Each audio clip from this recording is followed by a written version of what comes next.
Hey, you made it. Welcome back, my friend. Get comfortable, pull that blanket a little closer and let the world outside go quiet for a little while. Tonight we're not going anywhere stressful. Tonight I am taking you somewhere gentle, somewhere ancient, somewhere that smells of cool water wood smoke and freshly turned earth. Tonight we're going to the river. Close your eyes for just a moment and imagine this. It is the year 1200. Europe is alive in a way most of us have never known. No electric lights, no paved roads stretching to the horizon, no gas stations, no grocery stores, no delivery trucks pulling up to your door. Just villages, forests, fields, and cutting right through all of it like a silver thread stitched through an old tapestry. The river. And here is the thing that historians have been saying for a long time but somehow never quite makes it into the story we tell ourselves about the Middle Ages. Every single great city you have ever heard of from medieval Europe, every famous cathedral town, every market hub, every centre of power and beauty and conflict was built on a riverbank. Every single one. Paris on the Seine, London on the Thames, Cologne on the Rhine, Vienna on the Danube. Now here is the part that truly gets me. This was not a coincidence. This was not a lucky accident of history.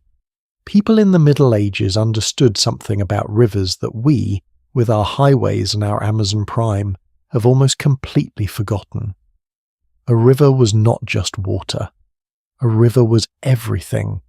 It was your grocery store, your highway, your source of power, your church in a way, your greatest comfort and sometimes your most terrifying enemy. And if you were born within walking distance of one of Europe's great rivers in the Middle Ages, your entire life from your first breath to your last would be shaped by its current. So tonight we begin a journey, 12 parts. 12 windows into a world built on water. We're going to walk along the banks of the Thames and the Seine, the Rhine and the Danube and meet the people who fished them, crossed them, prayed beside them, feared them and loved them. Before we dive in, if these stories mean something to you, if you find yourself settling in a little deeper, breathing a little slower, feeling like the world outside has gone just a little quieter, then I would love it if you took a moment to subscribe, hit that like button, or even just drop a quick comment below telling me where you're watching from right now. Are you in bed? On a couch somewhere? Maybe stuck in an airport at some strange hour with nothing but your earbuds in this video? Tell me. I genuinely love knowing. And if you've been watching for a while and this channel has become part of your nighttime routine, sharing it with someone who needs a quiet corner of the internet is honestly one of the kindest things you can do for me. Now turn the lights down if you can, let everything else go, and let us go back together. Let us start with something almost impossibly simple. Why rivers? We take it for granted now. We glance at a map of Europe and we see the dots of cities sitting along blue lines, and we nod and we move on. But if you were a farmer, a merchant, a lord, or a simple village woman in the year 1000, the question of where to settle was not abstract. It was life or death. And rivers answered every question at once. First there was the water itself. Fresh water clean enough to drink, to cook with, to water animals. In a world with no pipes, no pumps, no running taps, a river was the difference between a village that thrived and one that vanished in a summer drought. The Thames, historians have noted, was not merely London's backdrop. It was London's reason for being. The ancient Gallic settlement that became Paris sat right on the Ile de la Cité, a small island cradled in the arms of the Seine, surrounded by water on all sides, protected by the river like a child held in two hands. The founders were not being poetic. They were being practical. Water meant survival. Water meant defense. Water meant life. Second, there was food. And this is where things get genuinely fascinating, because the rivers of medieval Europe were not the relatively quiet waterways we see today. They were absolutely teeming. Salmon ran up the Thames in such numbers that there are records of medieval landlords complaining that their servants were being fed salmon too frequently. Too frequently, imagine that. Today people pay enormous sums of money for wild salmon. In medieval London, servants were reportedly being given it so often they found it monotonous. The Rhine, the Danube and the Seine were similarly rich. Eels in particular were so plentiful and so valued that they were sometimes used almost like currency. Monasteries, lords and wealthy merchants all demanded them. The river did not just feed the village, it fed the whole social structure. Third, and perhaps most importantly for how medieval civilization actually functioned, there was transport. And here is a number that stops me every time I think about it. Moving goods by river in the Middle Ages was estimated to be around 30 times cheaper than moving the same goods overland.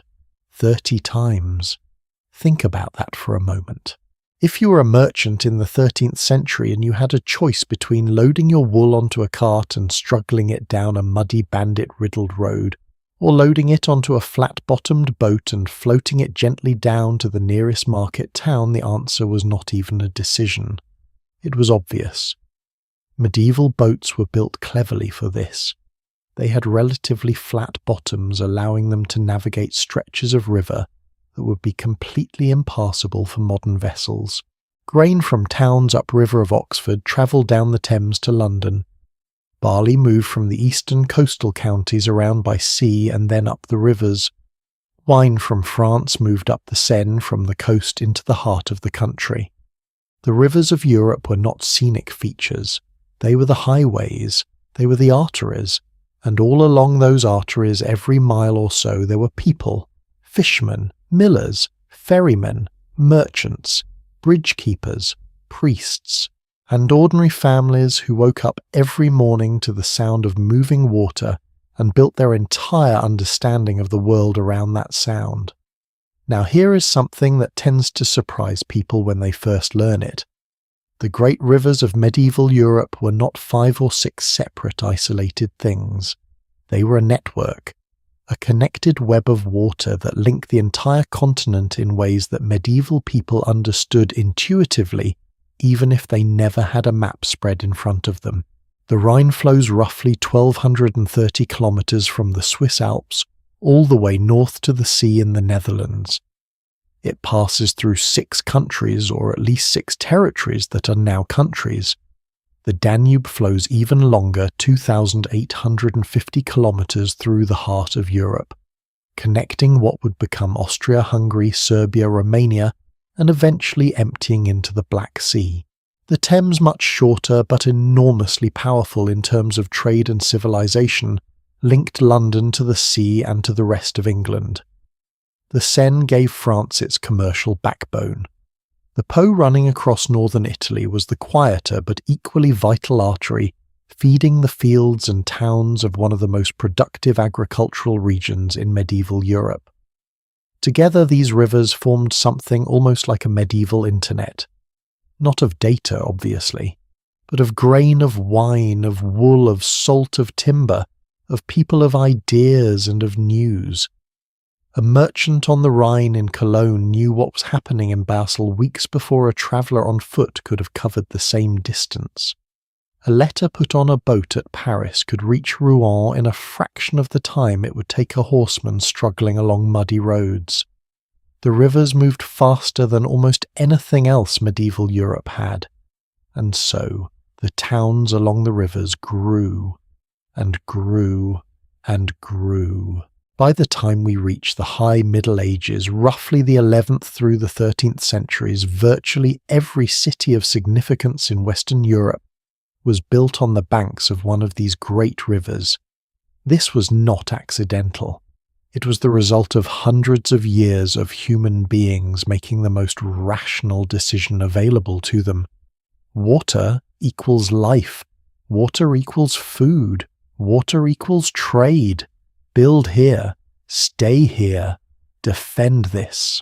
Now I want to pause for just a moment here because I think it is worth sitting with something that often gets lost in the big historical picture. When we talk about medieval Europe, we tend to imagine castles and knights and plague and hardship. And those things were real. They were absolutely real. But the people living along these rivers were not just surviving. They were building something. They were creating communities that in some cases have lasted in one form or another for 1,000 years. The fisherman's family on the Thames in 1200. The miller's daughter on the Rhine in 1150, the young merchant loading his boat on the Seine in 1300. These were real people. They had favourite spots on the riverbank. They had foods they loved. They had quarrels with their neighbours. They told stories to their children at night, and almost every single one of those stories at some point would have been about the river. Because the river was always there. It was always moving. It was always giving and occasionally terrifyingly taking away. The rivers were not the backdrop of medieval life. They were the main character. And what we are going to discover together over these next 11 parts is just how deeply, how completely, how almost unimaginably that was true. We're going to meet the fishermen who practically owned their section of the river and fought vicious legal battles to keep it. We're going to spend time with the millers who ran the most important machines in their entire region and were simultaneously the most despised men in town. We're going to stand on the medieval bridges and look down at the water and try to understand what it felt like to know that the bridge beneath your feet was genuinely one of the engineering wonders of its age. We're going to watch the floods come. We're going to feel the river freeze. We're going to hear the prayers that people whispered to the water when they did not know who else to ask. But before we get to any of that, let us go back to the very beginning. Let us stand on the bank. Let us smell the water. And let us truly understand what it meant to wake up every single morning of your medieval life and hear that river moving. Because coming right up next, we're going to step into one of the most important and least told stories in all of medieval history. The story of what the river actually gave the people who lived beside it. Not just water, not just fish, but survival itself. And the story begins in a way that might just change how you look at every river you ever cross again. Right at the end of part 1, we stood back and looked at the full picture. We mapped out what the river meant in the broadest possible terms as highway, as boundary, as the spine on which every great medieval city was built. But that was the view from above. Now I want to come down from that height. I want to walk right to the water's edge and ask the most basic question that anyone who lived beside a medieval river had to answer every single day of their lives. What does this river actually give me? Not in terms of trade routes or political power or economic theory, just practically, physically, what does it give me? The answer turns out to be everything, and I mean that almost literally. Let us start with something so fundamental that it is easy to overlook entirely. Water, plain actual water, to drink. Now there is a persistent myth about the Middle Ages that has been repeated in popular books and television documentaries for decades. And it goes roughly like this: medieval people never drank water because the water was so contaminated they only drank ale and wine. I want to be clear about this myth because it matters. It is mostly wrong. Medieval people absolutely drank water. 9th century abbot Lupus of Ferrières wrote about it, directly recommending, as he put it, a healthy natural drink, which will sometimes be of benefit to both body and soul if it is drawn not from a muddy cistern, but from a clear well or the current of a transparent brook. The 10th century educational text known as Ælfric's Colloquy contains a student who, when asked what he would drink, replies, "Ale if I have any," or "water if I have no ale." Water first, ale as the backup, which is the opposite of how the myth presents it. Medieval people were not idiots. They knew perfectly well that clear-moving water from a river upstream of the town was generally safe to drink. They knew that standing water was dangerous. They knew that drawing water downstream of where the tanneries disposed of their waste was a bad idea. Medieval cities developed specific regulations addressing exactly this problem, placing noxious trades like leather tanning and slaughterhouse operations on the downstream side of the city, while clean water was drawn from the upstream side. The rules were enforced with significant financial penalties. You did not pollute the drinking water supply in a medieval town and walk away lightly. In the 13th century, the City of London went one step further. They built what became known as the conduit, using a system of lead pipes. And yes, the Romans had used lead pipes too, but let us save that particular irony for another day. The conduit carried fresh water from a spring outside the city walls into the heart of London, where residents could freely access it at a public cistern.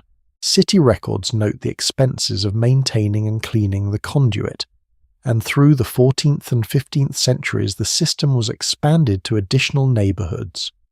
On special public celebrations such as the return of a king from a campaign or a royal coronation, the city would stop the water flow entirely and instead fill the conduit system with wine which citizens could drink freely until it ran out. Wine from the taps.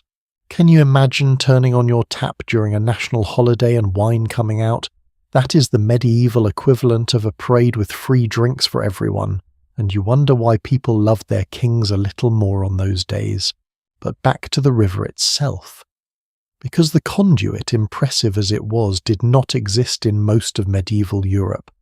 For the overwhelming majority of people living beside rivers in England, France, Germany, and the rest of the continent, the river was the water supply. Full stop. And the relationship between people and their river water was intimate in a way we genuinely cannot imagine from inside our modern infrastructure. A historian studying medieval Italian cities notes that rivers and wells formed the primary water supply for most medieval towns, and their accessibility made them central to daily routines. Households collected water directly from riverbanks or communal wells, using it for drinking, cooking, washing, and brewing. Young women and children in many communities made the daily trip to the river with wooden buckets or clay jugs, balanced on a carrying yoke, one on each shoulder. This trip happened every single day, rain or shine, summer and winter. In the dark of an early morning, when frost still lay on the bank, the river was not a destination. It was a routine. It was as automatic as reaching for a glass of water in your kitchen, except the kitchen was a mile away, the glass was a clay jug, and you had to carry it home. Now here is where the story deepens significantly, because medieval people did not just take water from the river, they took something else from it that was arguably even more important in the long term. They took fertility. The seasonal flooding of European rivers was not, in the medieval understanding, a disaster to be prevented. It was a gift to be managed. Think about this carefully, because it shifts the whole relationship. When the Seine flooded its banks each spring, it did not just fill the lower streets of Paris with muddy inconvenience. It deposited a layer of rich alluvial silt across the meadows and low fields on both sides. Nutrient-rich, naturally fertilizing. The kind of soil enrichment that a modern farmer achieves with purchased inputs arrived every year free of charge, delivered by the river. Medieval farmers understood this intuitively. A historical study of Anglo-Saxon river use makes the point explicitly. The seasonal flooding of rivers helped grow the meadow grass that provided the hay, essential for winter food for livestock. Hay. Without hay stored before winter, livestock died. Without livestock, the entire agricultural system weakened because animals provided not just meat and milk, but the draft power that pulled the ploughs and the manure that kept the fields productive. So the river's flood was not just a water event. It was a critical step in the hay cycle, which fed the animals, which kept the farms working, which fed the people. Remove the seasonal flood from the equation and the whole system wobbles. Medieval farmers along the rivers of England and France actually took this logic one step further. In some areas, particularly along the English Thames Valley, and in parts of Normandy along the Seine, communities developed what historians describe as water meadow systems. The basic principle was this: you deliberately channeled river water across low-lying grass meadows in early spring, often by cutting shallow irrigation channels from the river. The water, even in late winter and early spring, was warmer than the frozen ground it flowed over. That slight warmth protected the grass from frost.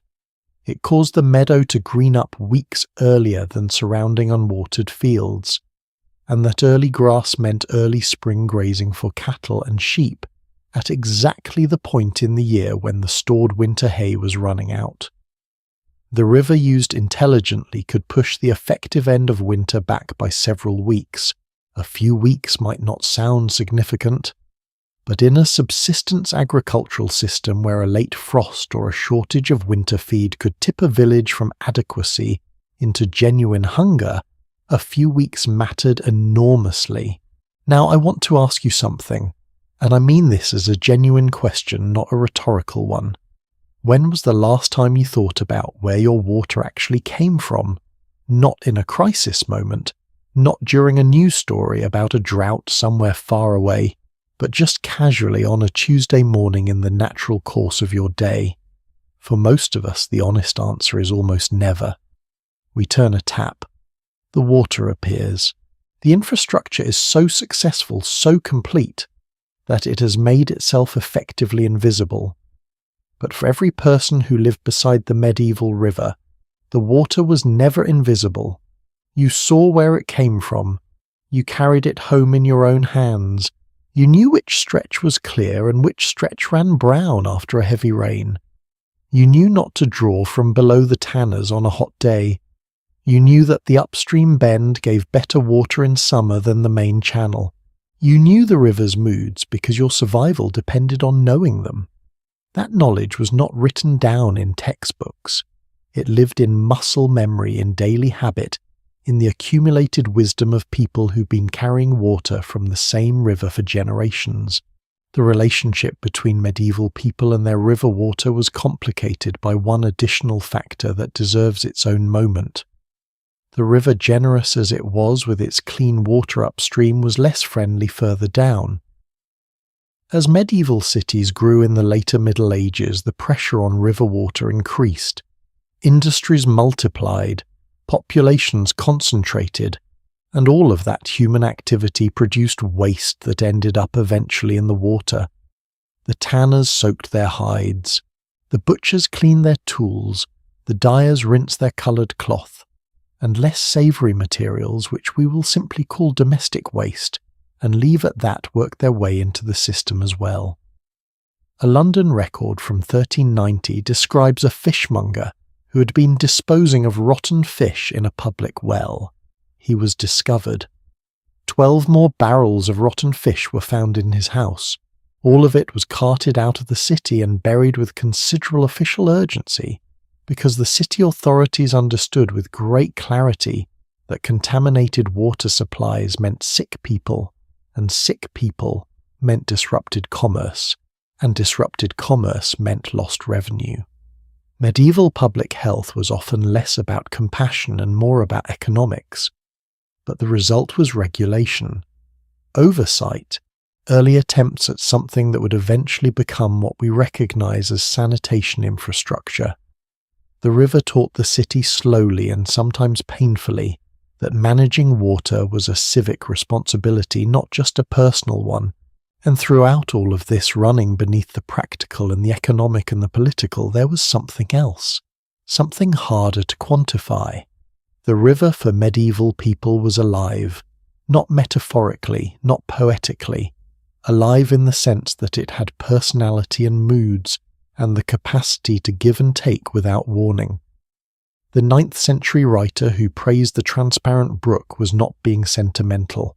He was describing a real entity with real qualities that you needed to understand if you wanted to use it safely. Medieval people did not manage rivers so much as they negotiated with them. They adjusted their planting to the flood cycle. They built their houses just far enough above the waterline. They drew their drinking supply from the upstream curve and kept their waste downstream. They were in a constant daily practical conversation with moving water, and the river, as it always does, responded to what was brought to it. Respect it, and it gave you hay and fish and clean water and fertile soil and a highway to the next town. Ignore it or abuse it, and it gave you contaminated wells and flooded streets and the kind of public health crisis that could hollow out a city in weeks. We have spent time with the water today, with what it gave, with how medieval communities understood it and drew from it and at their best protected it. But there is something waiting for us just beneath the surface of everything we have discussed. Something that the river gave in such extraordinary abundance that it became the foundation of the entire medieval food calendar, the subject of legal battles, the centre of religious controversy, and the livelihood of one of the most important professions that most people have never thought much about. Fish, specifically the men who caught them. And what happened when one of the most powerful institutions in medieval Europe decided that fish was the only acceptable food for nearly half the year? The fishermen are at the river, and they have been waiting for us since before dawn. Something is already waiting for you at the river. You just do not know it yet. Picture a cold morning on the Thames sometime around the year 1250. The sky is still the colour of pale ash. Mist sits low on the water, thick enough that you can barely see the far bank. And then out of that mist a sound. Not one sound, actually. A whole conversation of sounds. The soft knock of wood against wood as a boat is pushed off a muddy bank. The slap of a net hitting the surface. A man's voice low and rough saying something that carries across the water but makes no sense from where you are standing. And then the pull and splash of something alive being dragged from the river. The fisherman is already at work. He has been at work, in fact, since before you woke up. He was probably at work before you even fell asleep. Now I want to tell you something that I think about every single time I eat fish. In medieval Europe, fish was not a luxury. It was not a delicacy for the wealthy. Fish was not the kind of thing you reserve for a special occasion. Fish was in a very real and very urgent sense the foundation of the entire food system, and the reason for that is something that modern life has almost completely erased from our daily experience: religion. Specifically the fasting rules of the Catholic Church, which in the Middle Ages governed not just Sunday mornings, but the actual daily choices of what millions of people were permitted to eat. Here is the number that stops most people cold when they hear it for the first time. Medieval Christians were expected to abstain from eating meat on approximately 150 days out of every single year. 150 days. That is almost 5 full months out of 12. Fridays were meatless as a rule. Saturdays were meatless in many traditions. And then there was Lent the 40 days before Easter when the restrictions tightened further. Then there were the vigils before major feast days, the Advent season, and a scattering of additional fast days distributed throughout the calendar. Add it all up, and you're looking at roughly 40% of the entire year when the average medieval person from peasant to nobleman was supposed to fill their plate without meat.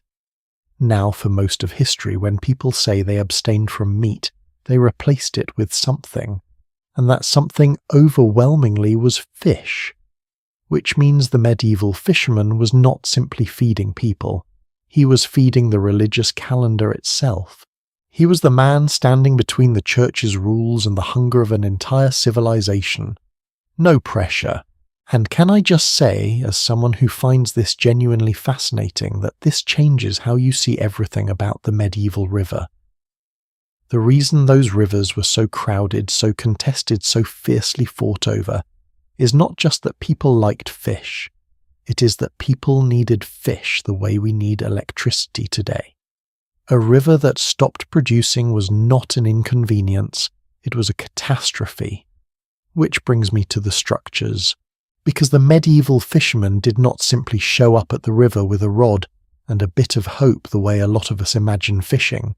He was an engineer, a strategist. Sometimes, frankly, something close to a warlord about his particular stretch of water. The primary tools were not rods, they were weirs. A fish weir in the Middle Ages was a large semi-permanent structure built directly into the river.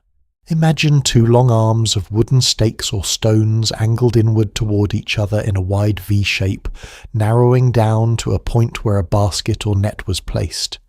The fish would swim naturally into the open mouth of the weir, follow the current inward, and find themselves funneled into a trap from which there was no escape. The design was elegant in the way that the best medieval engineering often was. It required no bait. It required no waiting. It worked with the river rather than against it. And it worked continuously, catching fish all night long while the fishermen slept. Which is, when you think about it, the medieval equivalent of passive income. The river was making money for you while you were not even watching. But here is where things get genuinely complicated. And genuinely human, and depending on your perspective, genuinely infuriating. Because those weirs did not just catch fish, they blocked the river, and a blocked river was a problem for absolutely everyone else. The merchant trying to move a loaded barge upstream, the miller downstream who needed water flow for his wheel, the next village that depended on fish making it further upriver to spawn, and keep the local population fed. The weirs created a fundamental conflict that played out again and again in courtrooms and village squares, and occasionally in outright physical confrontation for hundreds of years, across every major river in Europe. On the Thames alone, a census taken in the year 1421 counted many hundreds of fish weirs and traps of various kinds, operating in or immediately adjacent to the tidal river and the estuary, hundreds on a single river. Now imagine what that meant for anyone trying to move goods. Imagine you were a barge master trying to navigate upriver with a cargo of wine from France or grain from a market town, and every few miles there is another obstruction, another fisherman's claim on the water, another argument about the right of passage, another toll or delay or flat refusal to open a gap in the weir until proper payment was made. It was by any honest description a mess, and the mess got so serious that it ended up in one of the most famous legal documents in the history of the English-speaking world, the Magna Carta. Clause 33 of the Magna Carta, signed in the year 1215, stated clearly that all fish weirs were to be removed from the Thames, the Medway, and throughout the whole of England except on the sea coast. All of them gone. Now, historians have sometimes called this clause the joke of the Magna Carta, because the weirs clearly did not disappear.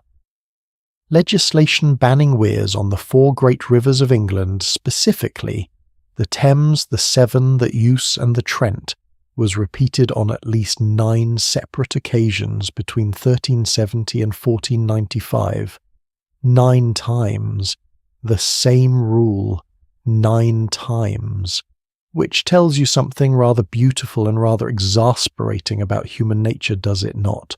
When a law needs to be restated 9 times in the space of 125 years, it is a fairly reliable sign that nobody is actually following it.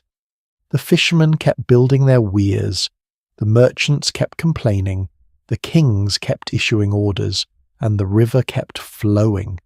Do you ever wonder what it would have felt like to be one of those fishermen standing in cold water up to your chest before dawn, pulling a net knowing full well that what you were doing was technically illegal, but also completely necessary for your family to survive the winter? There is a record from the 1390s in which a group of fishermen from the communities of Woolwich and Greenwich, described in the documents as the poor lieges of the river, petitioned the King of England. They were not asking for anything grand. They were not asking for land or title or wealth. They were asking for the right to continue fishing the way their fathers had fished with their boats and their nets and their fixed traps in the waters where they had always fished. And in their petition they made a very specific argument. They said that their fishing did not just feed their own families, it supplied the city of London. All of it. The entire city. And the surrounding countryside too. They were, in other words, telling the king something very plainly. If you take this from us, the people of London go hungry on fast days. And given that fast days were roughly 150 days a year, that was not a small claim. That was a threat wrapped in a petition wrapped in humility. Now, alongside the weirs, there was something else happening on the medieval river that deserves its own moment of attention. The eel. I know the eel is not exactly the most charismatic creature we could spend time with tonight, but I am asking you to give the eel just a few minutes of your full attention, because the story of medieval Europe's relationship with the eel is one of the stranger and more revealing things I have ever come across in history. Eels were by nearly every measure the most important freshwater creature in medieval England. Not salmon, not trout, not pike. Eels. They were found almost everywhere in every river, every stream, every mill pond, and every marshy backwater across the country. They were cheap to catch, easy to preserve, and packed with the kind of dense caloric energy that a hard-working medieval body genuinely needed. They were eaten fresh, smoked, salted, pickled, baked into pies, stuffed with herbs, and prepared in at least a dozen ways that have mostly been forgotten. And then there was the church's position on eels, which is where this story takes a turn that I personally find both deeply strange and strangely logical. Because the church permitted eels during fast days, not just tolerated them, actively endorsed them. The reasoning as it was explained at the time was that the eel was essentially asexual in its visible habits. Nobody had ever seen an eel reproduce. Nobody had ever seen a baby eel in the way you might see a calf or a lamb. The eel just appeared fully formed in the water, and the church concluded that an animal without apparent sexual reproduction could not be said to excite carnal appetites in the way that meat associated with animals of obvious earthly desire might. The eel was in a sense spiritually safe, theologically inoffensive, the approved substitute for red meat on 150 days of the year, which if you sit with it for a moment is genuinely hilarious. The fate of an empire's food system resting partly on medieval theologians' uncertainty about how eels reproduced, but the numbers are what truly floor me. By the end of the 11th century, eels were being used so extensively across England that they had become in a very practical sense a form of currency. The Domesday Book, King William the Conqueror's Great Survey of England, completed in the year 1086, lists hundreds of examples of people making payments in eels, not coins, eels. The unit was called a stick, which meant a bundle of 25 eels, or a bind, which was 10. Rents were paid in eels, mills paid their dues in eels, fishermen settled their obligations in eels, and by the end of that century, historical estimates suggest that over 540,000 eels were being used as currency across England in a single year. 540,000. Used not as food at that moment, but as money. Stop for a second and imagine walking into a shop today and paying for your groceries with a bundle of live eels. The shopkeeper would have a reasonable reaction. In 1200, the shopkeeper would have simply counted them and handed you your change. On the Seine in France and on the Rhine through Germany, the picture was remarkably similar, though with its own regional texture. In the great delta formed by the Rhine's lower reaches, historians have traced a massive expansion of eel fishing from roughly the 13th century onward. As the low-lying peat lands were drained for farming, they subsided, creating vast, shallow freshwater lakes, exactly the kind of still, turbid, fertile habitat where eels thrived in astonishing numbers. One community in southern France, a small settlement called Maguelone, documented its eel consumption in a set of statutes from the year 1331. Their figure was approximately 90,000 eels per year for one small community in 1 year. The scale of this is almost impossible to picture until you try to actually picture it.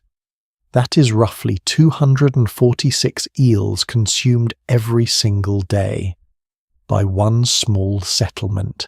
What strikes me most about all of this when I step back and look at it whole is not the economics, though. Those are remarkable. It is the intimacy. The medieval fisherman knew his river the way we might know a close friend. He knew which bend held the best salmon run in March. He knew where the eels concentrated in winter, burying themselves into the muddy river bottom in dense, tangled nests. He knew the exact pitch of the current at his weir that told him the trap was full. He knew the look of the water when a flood was coming 3 days before it arrived. The river was not a resource to him. It was a relationship. A living, breathing, unpredictable relationship that he had inherited from his father and would one day pass to his son.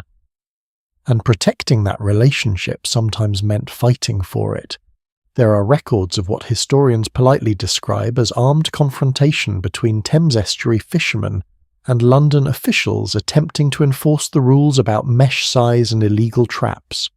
Armed confrontation over mesh size, which honestly only makes sense when you understand that for those fishermen the argument was never really about nets. It was about survival. It was about feeding their children on the fast days that kept coming back 150 times a year every year no matter what. And there is one more detail I want to leave you with before we move on, because it has never quite left me since I first read it. After the Magna Carta's clause about fish weirs was issued in 1215, something unexpected happened. The salmon came back, not immediately, not all at once. But within a few years of the worst weirs being cleared, the rivers of England began to teem with salmon, in a way that apparently surprised even the people who had fought for the clearing. So much salmon appeared in the waters that there is a record cited by historians of medieval monastic life, of monks at certain abbeys pleading with their abbots for greater variety in the kitchen. This salmon was becoming monotonous. We have already discussed back in part 1 the general notion of servants complaining about salmon appearing too often in their diet. But this is something slightly different and more specific. This is the monks, the men of God, the ones who had presumably welcomed the abundance as a blessing, now quietly writing to say that enough was perhaps enough. There is something deeply and recognizably human in that detail. You fight for a thing. You win. You get rather more of the thing than you expected. And then standing in front of your plate of salmon for the 17th time that month, you begin to have complicated feelings about the whole situation. The medieval river could do that. It could overwhelm you with its generosity just as surely as it could devastate you with its fury.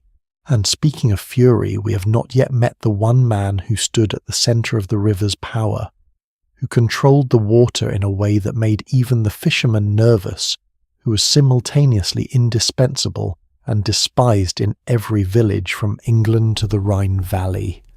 Coming up next, we step into the world of the miller. And I promise you the story of the medieval miller is not what you expect, not even close. Let me ask you something before we go any further. Think about the last time someone in your life had power over you that you could not get around. Not power that you could argue with, not power that you could walk away from, but the kind of deeply inconvenient, quietly infuriating power that simply existed as a fact of your world. Maybe it was a landlord, maybe it was a boss, maybe it was the one gas station for 20 miles in either direction on a long road. Now hold that feeling, because I am about to introduce you to the one man in every medieval village who made even the toughest peasant clench his jaw and look at the ground, the miller. And I want to say from the start that the story of the medieval miller is not simple. It is not a story of pure villainy. It is not a story of pure victimhood either. It is something far more interesting than both of those things. It is a story about what happens when one person controls something that everyone else desperately needs, and how that kind of power reshapes a human being whether they want it to or not. The watermill was without any exaggeration the most sophisticated piece of technology that most medieval people would encounter in their entire lives. By the time the Domesday Book King William the Conqueror's Great Survey of England was completed, in the year 1086 there were over 6,000 mills recorded across England alone. 6,000. Historians have calculated that this works out to roughly 1 mill for every 2 settlements in the country. That number should genuinely stop you for a moment. In a world where nearly every tool was made by hand, where the most powerful machine most families owned was a set of iron ploughshares and a yoke for their ox, the watermill was something else entirely. It was a machine that harnessed the river itself, a turning wheel driven by the current transferring that energy through wooden shafts to a set of millstones that ground grain into flour with a speed and consistency no human hand could match. The bottom stone sat perfectly still. The top stone rotated, driven by the river below, and between the two of them they crushed the grain that the entire village depended on for its daily bread. If you have never seen a working watermill, I want you to imagine the sound. A deep rhythmic grinding that you can feel in your chest, a vibration in the floorboards, the constant rush of water beneath the wheel, the smell of dust, slightly warm, slightly sweet, rising from the stones. It is not a dramatic sound, but it is the sound of survival. Because without that sound there was no flour. Without flour there was no bread. And in medieval Europe bread was not a side item. Bread was the meal. Here is something that gets lost when people think about medieval food. The diet of an ordinary medieval person was by our standards extraordinarily grain-heavy. Bread, porridge and ale, all made from ground grain, formed the foundation of what most people ate most of the time, not as a preference, as a necessity, which meant that the mill was not a convenience. It was as essential to village life as the well or the church, and whoever controlled the mill controlled something fundamental about everyone else's existence. That person was the miller. But here is the twist that changes everything. The miller did not actually own the mill. In medieval Europe, mills were almost exclusively built and owned by the lord of the manor. The capital required to construct a watermill, including the pond, the channel called a leat, that directed water to the wheel itself, and the carefully dressed millstones that had to be shaped with extraordinary precision, was simply beyond the means of any ordinary person. Only the lord had the money. Only the lord had the land rights to dam a river or cut a channel. So the mill belonged to the lord, and because the mill belonged to the lord, so did the right to grind grain. This was formalized across medieval Europe under a system the French called the ban élite, meaning roughly the lord's ban, his command, his compulsory obligation imposed on those beneath him. The law in most of England and France and much of the Holy Roman Empire was clear. Peasants were required to bring their grain to the lord's mill, only to the lord's mill. They were forbidden from grinding it themselves. And this is where things become genuinely complicated in a human way, because think about what that means in practice. If you were a peasant with a small hand mill in your house, a simple stone tool that had been in your family for generations, and you quietly used it on a cold January morning to grind enough grain for the week's bread, without making the long walk to the mill in the mud, you were breaking the law. Not technically breaking the law, actually breaking the law. And the consequences were real. If you were caught, your hand mill called a quern would be confiscated and destroyed. You would be fined. And if you had previously been caught on the road heading to a different mill, a rival mill, the manor's custom allowed the lord to seize your horse, while the miller himself was entitled to take whatever grain or flour you were carrying. There are records of the Abbot of St Albans, the powerful head of one of England's wealthiest monasteries, personally confiscating the querns of his tenants. He did not just take them, he had them smashed, and then with a level of symbolic cruelty that I find genuinely remarkable. He had the broken pieces laid into the floor of the abbey parlour as paving stones, so that every time a tenant walked into the room where the abbot received visitors, they were quite literally walking on the ruins of their own small, quiet resistance. That is a statement. Now the miller sat in the middle of this system as an enforcer, a gatekeeper, and a target all at once. He rented the mill from the lord or was employed directly by the lord to collect the tolls. The toll was called the multure. It was a percentage of the grain that each customer brought taken in payment for the grinding service. For a serf, this toll was typically 1/16 of the grain or flour. For a freeman, the rate was slightly lower, which means that every time a family brought their grain to the mill, they left with less than they arrived with.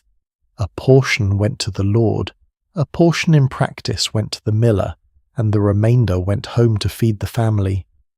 Now on paper this sounds like a reasonable transaction. You bring raw grain, you receive ground flour, you pay a percentage for the service.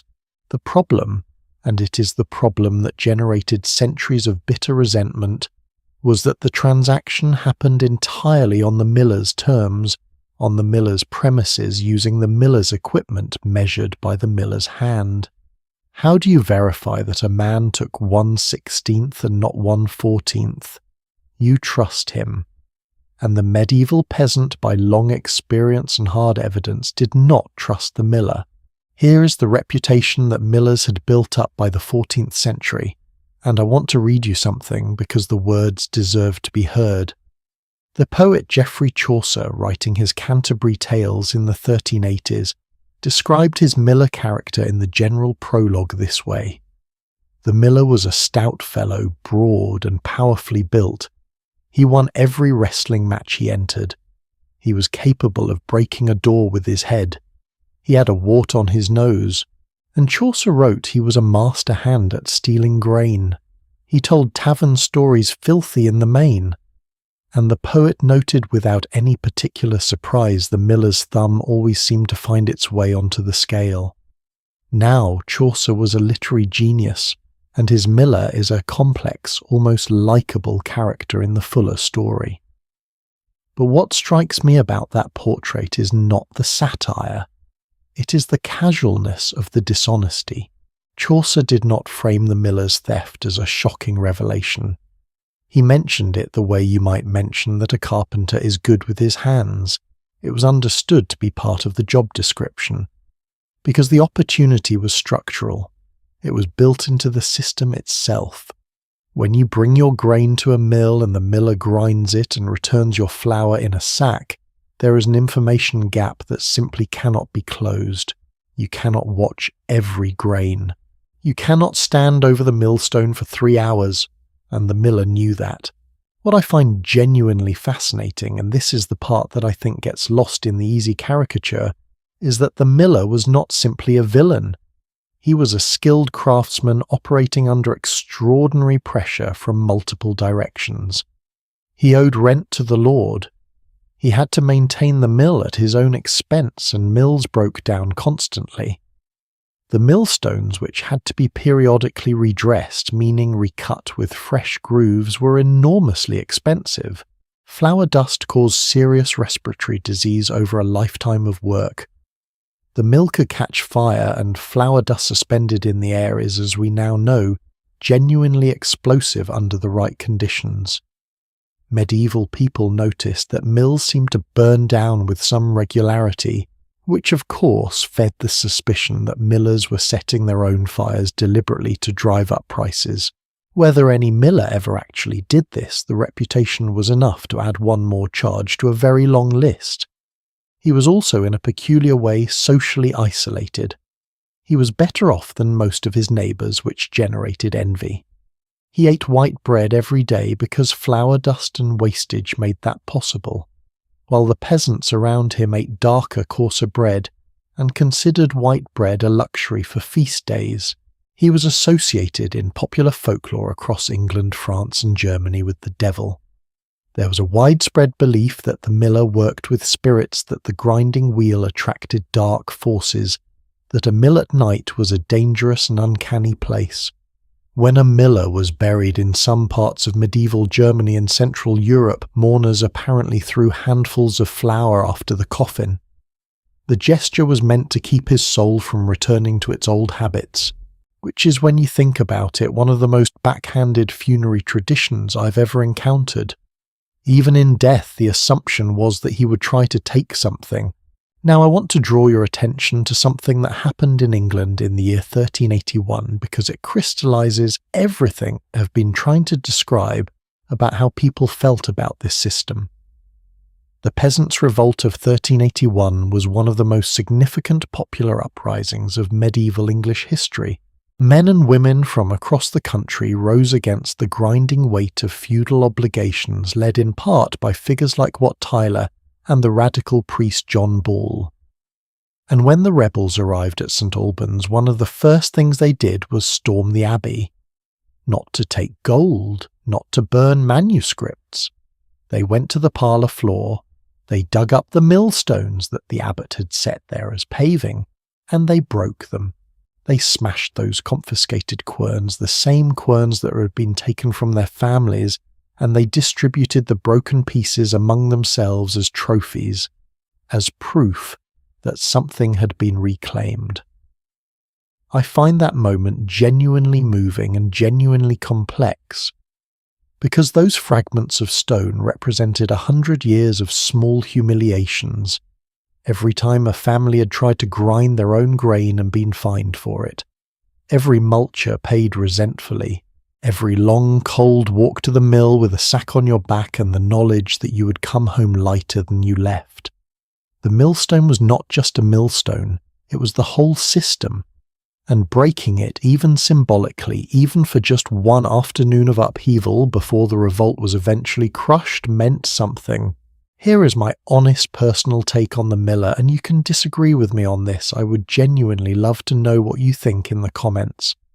I think the medieval miller is one of history's great middle figures, not powerful enough to set the rules, but positioned just close enough to power to be resented by everyone beneath him. He was handed a structural advantage by the Lord's monopoly, and of course some millers exploited it. Human beings, when given an information gap and a captive market, do not always choose virtue. But I also think he was trapped in a social position that made honest dealing extremely difficult, and then blamed personally for a system he did not design. The lord who built the mill wrote the laws and demanded the multure rarely appeared in the angry medieval ballads about dishonest men. The miller did, because the miller had a face. The miller was in the village. The miller was the one you had to look in the eye when you handed over your grain and watched him measure it with that thumb on the scale. Power at a distance is easy to forgive, or at least to avoid thinking about. Power that stands right in front of you, smelling a flower with a wart on its nose, is considerably harder, so we have the fisherman fiercely defending his stretch of water. We have the miller grinding the village's grain with one hand and pocketing a little of someone else's future with the other, and both of them depended in the most literal way on the same river. The fisherman needed the river to flow freely full of fish unobstructed. The miller needed the river dammed, slowed, controlled, channeled precisely to his wheel. Two men, one river, and between them a conflict that played out in villages across medieval Europe for centuries. But neither the fisherman nor the miller ever had to face what was coming next, because just around the bend in the river something was moving toward them that would transform their world completely. Something loaded with goods driven by ambition and watched very closely by men with swords and ledgers. The merchants were on the water. And the merchants, it turns out, had a great deal to say about who owned the river. You have just left the miller. You have watched him grind the grain and measure the toll and pocket a little more than his due, and you have felt the complicated mix of resentment and grudging acknowledgement that the medieval peasant carried whenever he thought about the man at the watermill. Now step back from the mill, walk down to the riverbank, look at the water, and now look upstream. Because coming around the bend, moving slowly but steadily against the current, there is something approaching. A flat-bottomed barge riding low in the water from the weight of its cargo crew members, on the bank ahead pulling it forward on long ropes attached to the bow, others on the deck with poles pushing off the riverbed in the shallower stretches. It is making its way from somewhere distant towards somewhere else entirely, and what it carries on its deck is about to tell you something extraordinary about how medieval Europe actually fed itself, clothed itself, and kept itself warm. Here is a number that I want you to hold in your mind for a moment. In the early 14th century, it cost 1.5 pennies per mile to transport a ton of grain by road. By river, the same journey cost 0.5 penny per mile. 1/3 of the price. Now consider this. It cost more to transport wine 50 miles overland than to ship it nearly 1,000 miles from Bordeaux to London. Read that again because it bears sitting with. 50 miles on a cart through the muddy roads of medieval France cost more than a sea and river voyage of almost 1,000 miles. This is the economic reality that makes everything else about the medieval river make sense. The river was not just a useful option for merchants who happened to live near water. It was in most cases the only option that made commercial sense at all. Think about what the medieval road actually was. In dry summer weather, a hard-packed route that a loaded cart could navigate at roughly 2 or 3 miles per hour if the horses were strong and the ruts were not too deep. After rain, a different story entirely. Medieval roads were largely unpaved. They became mud quickly. Carts became mired. Pack horses stumbled. Loads that had been carefully assembled at the point of origin arrived at the destination late damaged, depleted, or not at all. And beyond the mud there were the practical costs that do not show up in simple distance calculations. Pack animals needed to be fed. Their handlers needed accommodation overnight. In a world without modern bridges, every river crossing on a land route was a delay and an expense. Roads that crossed territories were subject to the same proliferating toll system we discussed when talking about the Rhine, with local lords extracting payment at bridges, at gates, at the entrances to market towns. The overland merchant of medieval Europe was in many ways an obstacle course runner who happened to be carrying barrels of wine. The river merchant, by contrast, had one route, one current, and physics on his side going downstream. Now I want to be honest about something here, because the river was not always the easy option either. Going upstream was genuinely hard work. Travelling downstream you had the current. The loaded barge moved with the water, guided by a crew who understood the river's eddies and shallows and bends. But going back upriver, or trading in both directions as most serious merchants did, required completely different methods. Where towpaths existed along the bank, horses or oxen were harnessed to long ropes attached to the bow, and walked forward, hauling the barge against the current one slow step at a time. Where no towpath was available, crews went ashore on foot-anchored ropes ahead of the boat and hauled it forward by brute human effort. In particularly difficult stretches they poled. Long wooden poles pushed against the riverbed, driving the vessel inch by laborious inch upstream. This was not glamorous. It was not fast. A journey that might take 2 days going downstream could take a week or more going back up the same river, and the hazards of the river itself made no allowance for the direction of your travel. Fish weirs, those wooden and stone structures built across the width of the channel to funnel fish into traps, were obstacles to navigation in every sense. Some weirs were built almost entirely across the river, leaving a narrow gap that a boat could only pass through at significant risk. Low bridges were another problem. Built cheap and flat across smaller rivers, they forced bargemen to partially unload their cargo, or sometimes to physically dismantle part of the barge's superstructure, pass through the obstacle, and reassemble on the other side. The millers, as we have seen, maintained what were called flashlocks in their weirs, essentially a temporary gap that could be opened to allow a vessel through. Opening a flashlock released a sudden rush of water that swept the boat downstream through the gap with considerable violence. Going upstream through the same flashlock was even more dramatic. The crew would haul the boat up against the torrent of water pouring through the gap, fighting every foot of progress, against a current specifically designed to be powerful. The miller charged a fee for this. Of course he did. What was actually moving on these rivers? The answer tells you everything about what medieval civilization needed in order to function. Grain was the single most important cargo on most English rivers. The Thames carried enormous quantities of grain from towns upriver of Oxford all the way down to London from places like Henley and the town of Wallingford. The city needed this grain the way any city needs its food supply reliably and in bulk.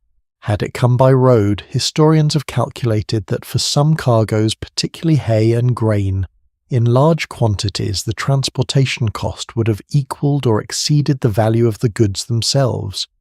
You would arrive in London having spent more on getting there than you could possibly sell the cargo for. The river made the transaction viable. Salt was another critical cargo moving along the Rhine and sea and the rivers of England in enormous quantities. Salt was not a condiment in the medieval world. It was food preservation technology. Without salt, fish and meat could not be stored through the winter months. Without salted provisions, armies could not march, sea voyages could not be made, monastic communities could not sustain themselves through Lent. Salt moved by river because salt was heavy, and heavy things moved by water. Timber came downriver in vast quantities, sometimes as finished planks and beams, sometimes as raw logs, floated loose on the current and gathered at downstream collection points. Lead from the mines of Derbyshire in England travelled by river. Wool, England's great export commodity, was collected at upriver towns and barged downstream to ports where it was loaded onto coastal and ocean-going ships, heading for the cloth towns of Flanders. And wine. Always wine. The wine trade of medieval Europe was extraordinary in its reach. The famous triangular route through which Bordeaux wine travelled to London, where ships loaded English wool for Flanders, which in turn sent finished cloth toward Italy, depended at every stage on water. Bordeaux sat on the Garonne, London sat on the Thames. The ports of Flanders sat at the mouths of the Scheldt and the Rhine. Water was not incidental to this trade. Water was the trade.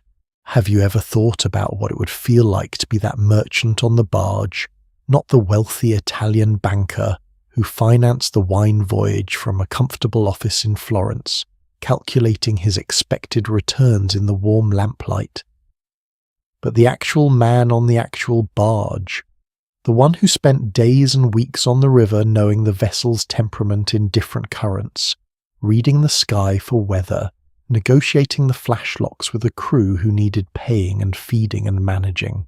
There are records from English and French medieval sources of merchants travelling before setting off on a significant journey making their wills. That is not poetic exaggeration. A serious overland journey or a long river voyage in the medieval period carried genuine and recognised risk. Travellers formed armed companies for protection against bandits when they had to use roads. They made religious offerings before departing. They commended themselves to their patron saints. The historian who recorded the commercial life of Sturbridge Fair near Cambridge describes northern English merchants setting out on their annual journeys to London with the solemnity of men who understood they might not come back. The river was cheaper than the road, yes, but cheaper is not the same as safe. What the river commerce of medieval Europe created slowly and somewhat accidentally was something that historians call the commercial revolution. Through the 11th, 12th and 13th centuries, as river trade expanded and became more reliable and more sophisticated, something began to change in the texture of European life. Towns that sat on navigable rivers grew faster than towns that did not.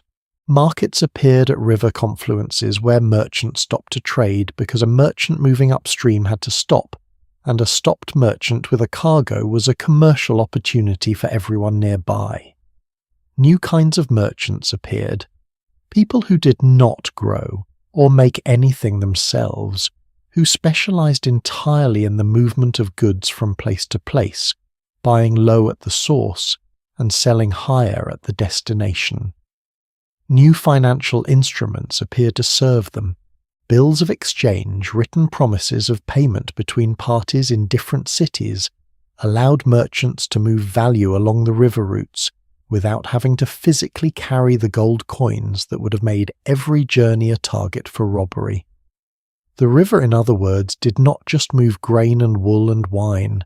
It moved ideas, innovations, and the economic logic that would eventually grow into the market systems that govern our world today.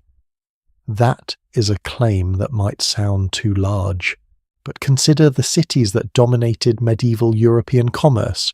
Venice, Bruges, London, Cologne, Hamburg were without exception river cities, or cities at the mouths of rivers.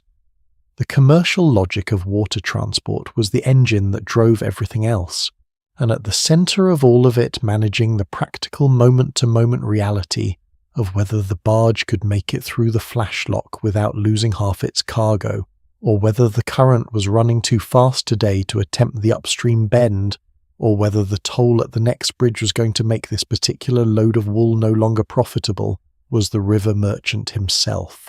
And this brings us to something that I find genuinely ironic about the story we have been telling. The merchant who made these river journeys, who understood the water and the economics and the logistics with the kind of expertise that can only come from years of practice, came into direct and sustained conflict with two people we have already met on this very river: the fisherman who needed the river clear of obstructions, and the miller who needed it dammed and controlled. The fish weirs that gave the fisherman his livelihood blocked the merchant's route. The mill weir that gave the miller his power source slowed the merchant's progress and charged him for the privilege. All three of them were dependent on the same river. All three of them had entirely legitimate claims on it, and none of their claims were compatible with each other. The river had, it turns out, more owners than it could comfortably accommodate, and the people who decided whose claim mattered most and what price could be extracted from everyone trying to use this shared water were the lords who sat in their castles on the cliffs above the current, with chains stretched across the river, and men with weapons watching every boat that approached. The toll system of the medieval river was the next logical stop on this journey, and it was waiting for us just around the next bend. Picture the year 1251. The Holy Roman Empire has no emperor. The last one died the previous year, and the great princes and archbishops who control the patchwork of territories along the Rhine are watching each other carefully the way you watch someone across a room when you both know the referee has just left. And in that moment of vacancy, something starts to happen along the river. New toll stations appear, not one or two, dozens, practically overnight. Lords who had no authority to collect tolls begin doing so anyway. Lords who did have authority start raising their rates, and the merchants, the people who loaded their barges in Basel and prayed they could reach the sea markets at Rotterdam with something left to sell, find themselves passing through a gauntlet that has no end. Now I want to ask you something before we go further. Have you ever been on a road trip and hit a string of toll booths one after another, each one costing just a little more than you expected? You pay the first one and it is fine. You pay the second and you do a small mental calculation. By the fifth, you are gripping the steering wheel and thinking very specific thoughts about whoever designed this system. Multiply that feeling by about 20. set it on a river in the 13th century with armed men in the towers above you, and you will begin to understand what it felt like to be a merchant on the Rhine. The Rhine in the Middle Ages was the most important commercial waterway in Western Europe. Full stop. More goods passed through it. More wealth travelled along it.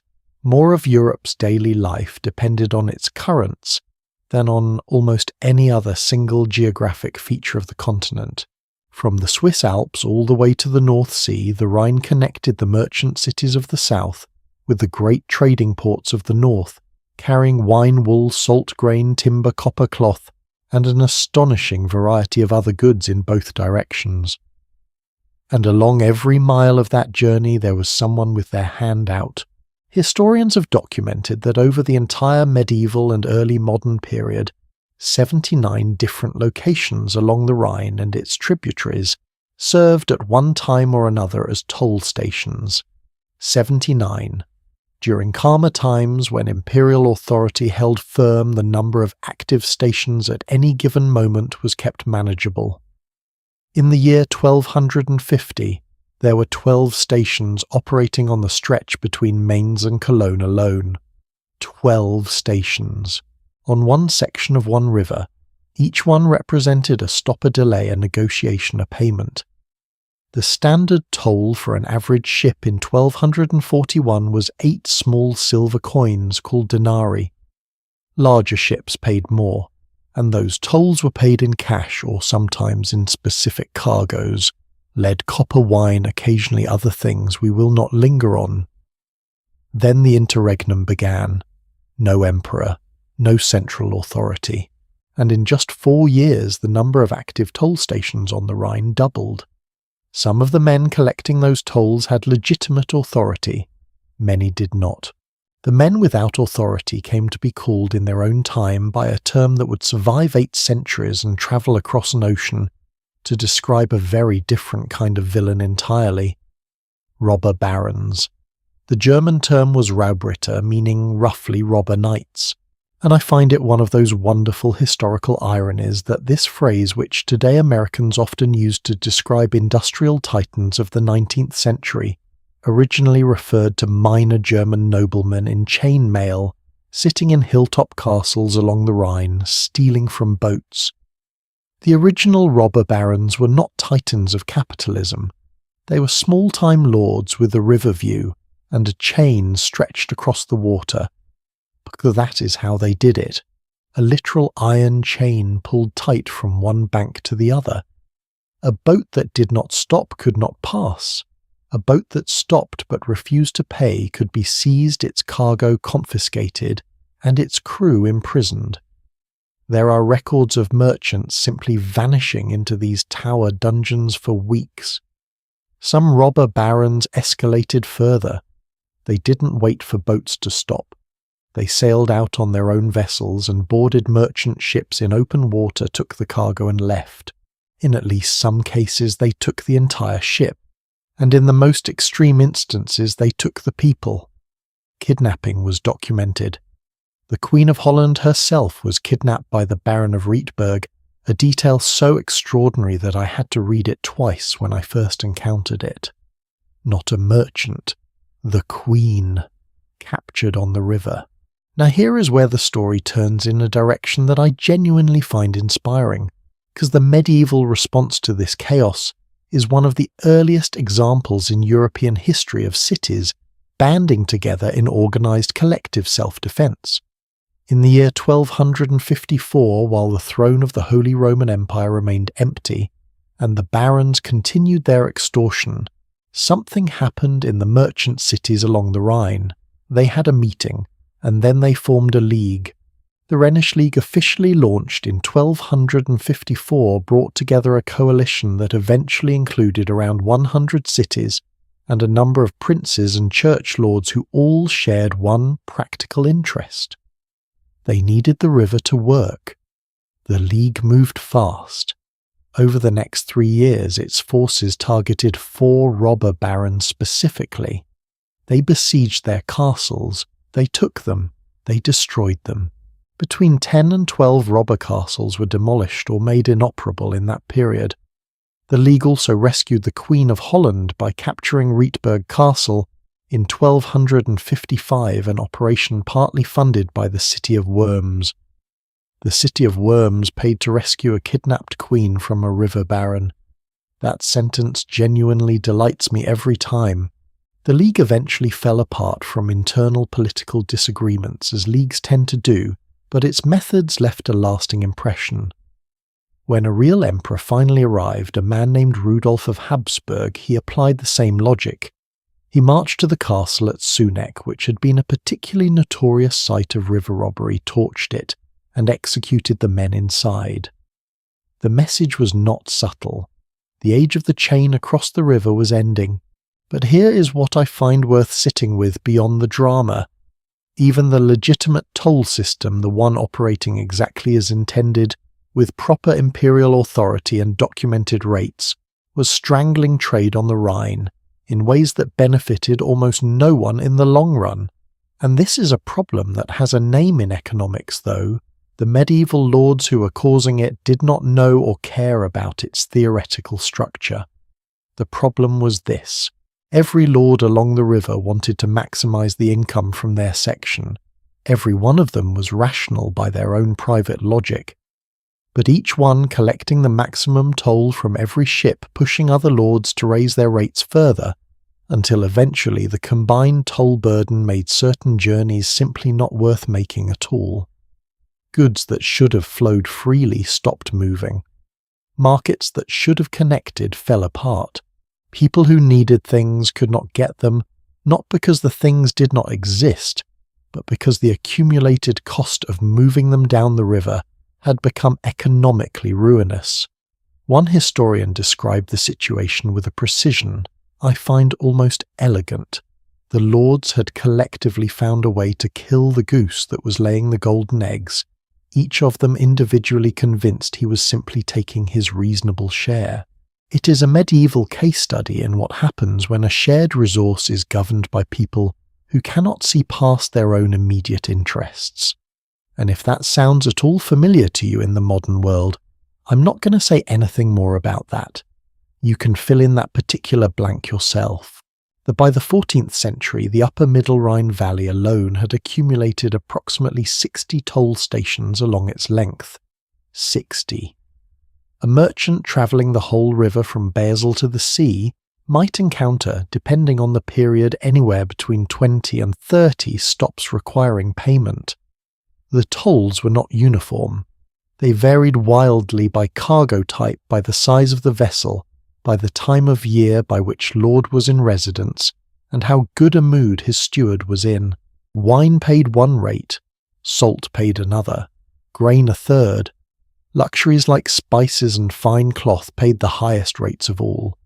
The tolls were sometimes paid in coins, sometimes in kind, meaning a portion of the actual cargo was handed over at the gate. Sometimes, if the records from particular stations are to be believed, in very creative combinations of goods that tell you a great deal about what was moving through medieval Europe's veins. One moment that stops me every time I think about it is the toll castle of Pfalzgrafenstein, sitting alone on a small island in the middle of the Rhine near the town of Kaub. Built in 1326 and 1327, this castle was specifically exclusively built to collect river tolls, not to defend a city, not to house a garrison of knights, not to control a mountain pass. Its sole purpose was to sit in the middle of the water and stop boats. It housed a garrison of around 20 men at most.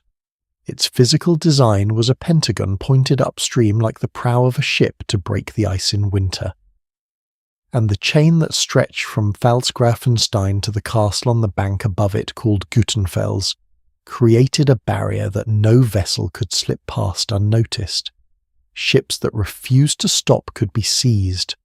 Ships that stopped and could not or would not pay sat anchored in the current while negotiations took place. I think about those negotiations sometimes.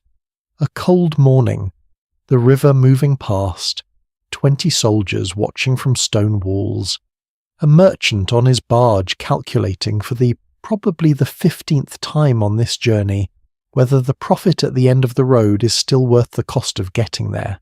And what I want to say clearly, because I think it is one of the most interesting things about this whole story, is that the lords collecting these tolls were not simply being cruel for the sake of it. Most of them in their own framing were providing something. The toll system in its original intent was linked to obligations.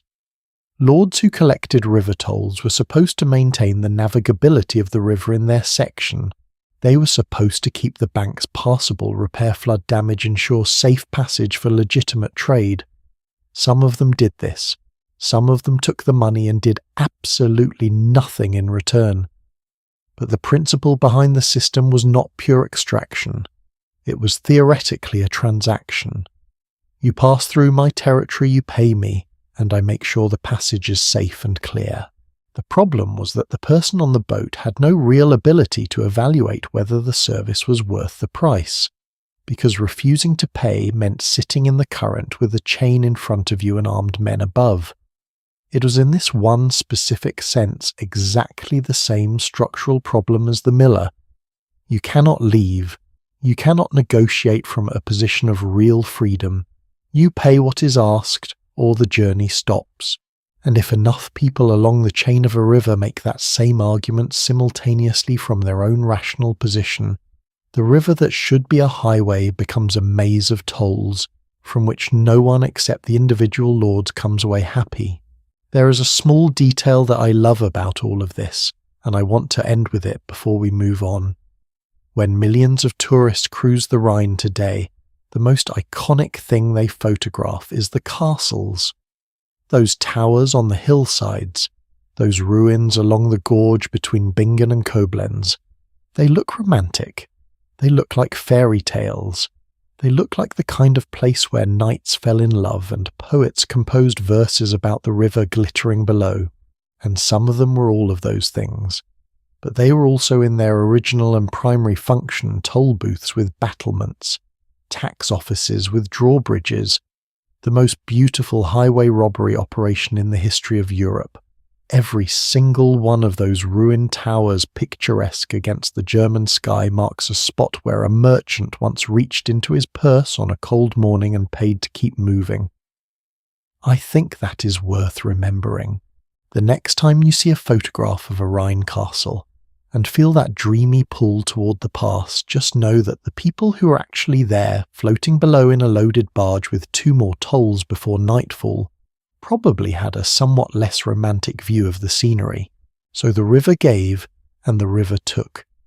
It gave the fisherman his livelihood, the miller his power, the merchant his highway, and it gave the lords along the banks their most reliable source of income. But across all of these stories, every single one of them, there was one thing that none of them could control: the river itself. Because no amount of chain or castle or law or toll schedule has ever made a river truly obedient. And coming up in the very next part of our journey, we're going to stand on the bank and watch the water rise. We're going to feel what it meant when a medieval winter arrived, and the Rhine locked itself in ice from bank to bank. When the Seine swallowed the lower streets of Paris, when the Danube turned into something that no map had prepared anyone for. The story of medieval floods and river fury is not a footnote. It is one of the most human stories I know, and it is right here waiting just around the next bend. There is a stone sitting on the bed of the Elbe River in the Czech Republic. It has been there hidden below the surface for centuries. You cannot see it when the river is healthy, when the rains have come and the water runs full and generous across the Central European plain. But when the river drops, when drought arrives and the water shrinks back toward its bones, this stone rises out of the mud and offers itself to whoever is standing on the bank. And carved into its face in German are the words that someone chiseled there in the year 1616 when the river had fallen to a level that terrified the people who depended on it. 5 words: "Wenn du mich siehst und weine," if you see me weep. Researchers have traced records on that same stone back as far as the year 1417. 600 years of drought warnings buried in a river. That is what I want to talk about tonight. Not the river when it is kind, the river when it is not. We have spent so much of our time together looking at what the rivers gave. The fish in their abundance, the turning wheel of the mill, the highway of commerce moving goods from city to city. And all of that was real, and all of it mattered enormously. But there is a side of the medieval river relationship that is harder to sit with, and I think it is the most revealing part of the whole story. Because the rivers gave freely, yes, and then sometimes, without warning, they took everything back, or they withdrew so completely that the absence was just as devastating as the excess. The medieval river did not have 2 settings, it had 100, and only a handful of them were comfortable to live beside. Let us start with the cold. Winter along the great rivers of medieval Europe was a season that we wrapped in our insulated homes with our central heating and our weather apps cannot fully imagine. The Annals of Fulda, a detailed historical chronicle written by monks in the 9th century, describe the winter of the year 874 in language that is quiet and factual, and somehow all the more unsettling for it. They record that there was a particularly harsh winter that year, with uninterrupted snowfall from the 1st of November all the way through to the spring equinox.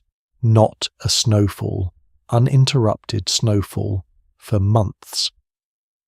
The cold and the lack of firewood meant, as the annals state directly, that not only animals but truly also many people froze to death. And then the monks add one more line that stops the modern reader cold. The Rhine and the Moselle were clogged with ice. 2 rivers, both frozen. Solid enough that the ice clogged their entire channels. Now think about what that meant in practical terms for the communities who lived along those rivers. Not just the obvious loss of the water supply, which was genuinely serious.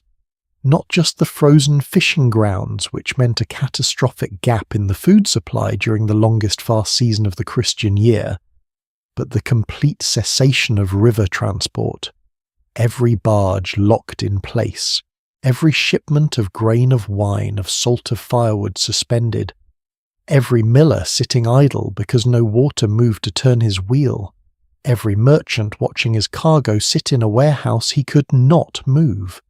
The river had not flooded, it had simply stopped, and that stillness in a world that depended on the river's motion for almost everything was its own kind of catastrophe. There is a story from roughly the same period set on the Danube that I find genuinely haunting.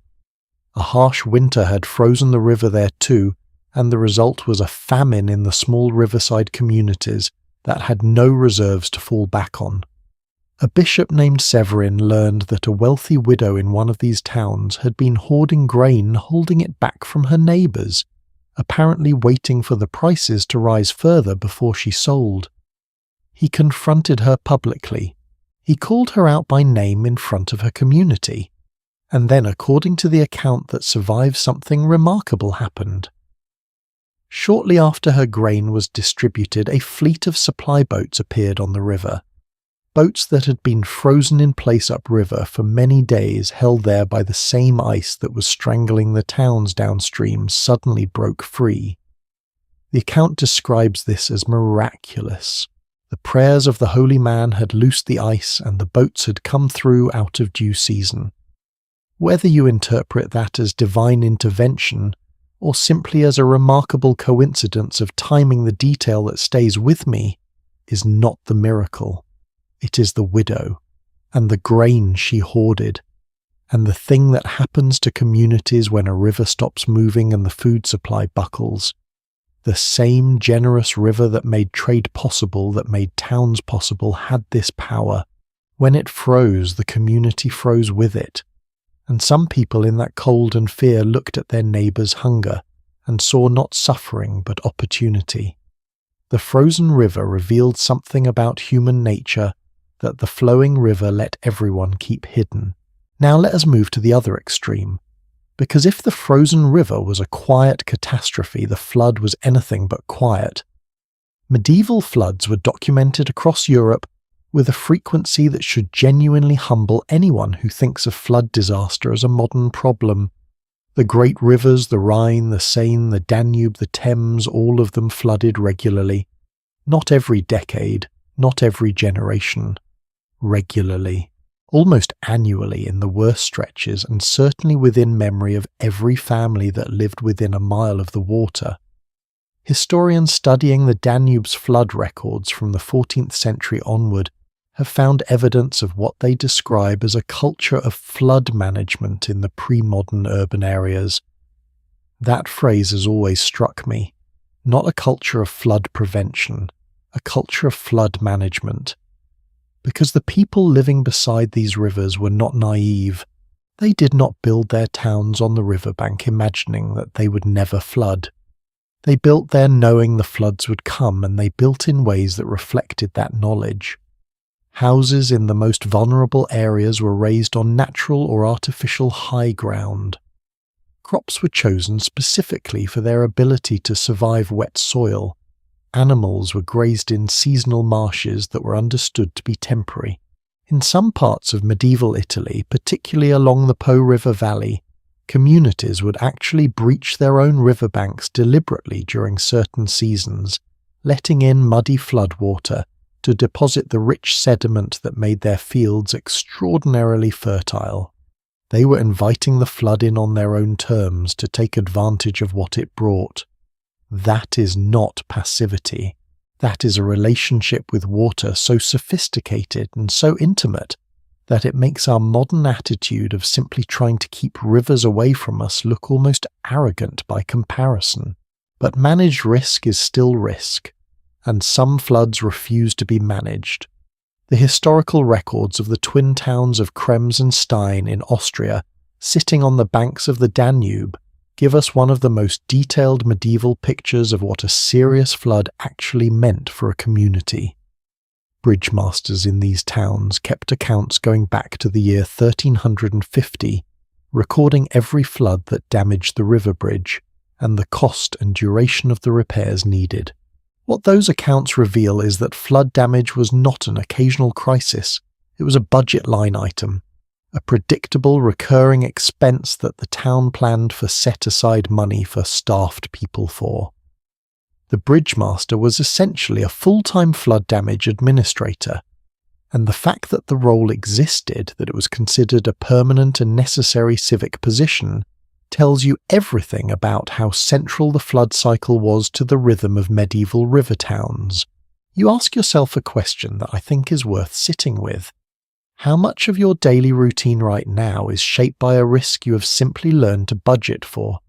The medieval river people knew that answer very specifically, and they built their whole communities around it.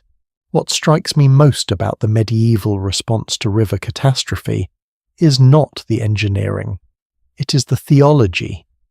Because when a flood came, when the Rhine rose over its banks and swept through the lower streets of Cologne, when the Danube swallowed the riverside settlements of the Hungarian plain, when the Seine climbed over the quays of Paris and turned the streets of the Ile de la Cité into shallow canals, the first instinct of most communities was not to call the bridge master, it was to call the priest. Medieval Christianity had an entirely coherent, internally consistent framework for understanding why rivers misbehaved. The flood was God's judgment. Not a metaphor, not a figure of speech, actual divine punishment for collective sin. The image of Noah was everywhere in medieval religious art. The Cathedral of Bourges in France has a full carved depiction of Noah's flood on its front portal, complete with drowning figures reaching upward in the rising water. The original stained glass at Chartres showed men and animals drowning. And the detail that catches you is not the water, it is the expressions, people stretching toward a salvation that was no longer coming. Medieval communities looked at those images, and they were not looking at ancient history. They were looking at a warning about themselves. The flood could come again. It would come again, and if it did, it was because they deserved it. So what did you do when the river rose? You repented. You organized processions, You walk through the streets carrying the relics of saints, praying collectively, demonstrating your penitence in the most visible and communal way available. In the 5th century, a bishop named Mamertus, in what is now France, organized formal Rogation Day processions, specifically in response to the threat of flooding and natural disaster. Within a generation or two, this practice had spread widely across Christian Europe. Communities enacted collective prayers, marches, and days of penance every year as a prophylactic measure. Not just when disaster came, before it came, because you could not afford to wait. What I find genuinely moving about all of this, and also genuinely complicated, is that the theological response and the practical response often ran alongside each other without contradiction. The same town that organized a penitential procession also repaired its levees. The same people who prayed for God to stop the water also built their houses on higher ground. The community of medieval Valencia, for example, when hit by floods in the early 14th century, did not immediately reach for religious explanation.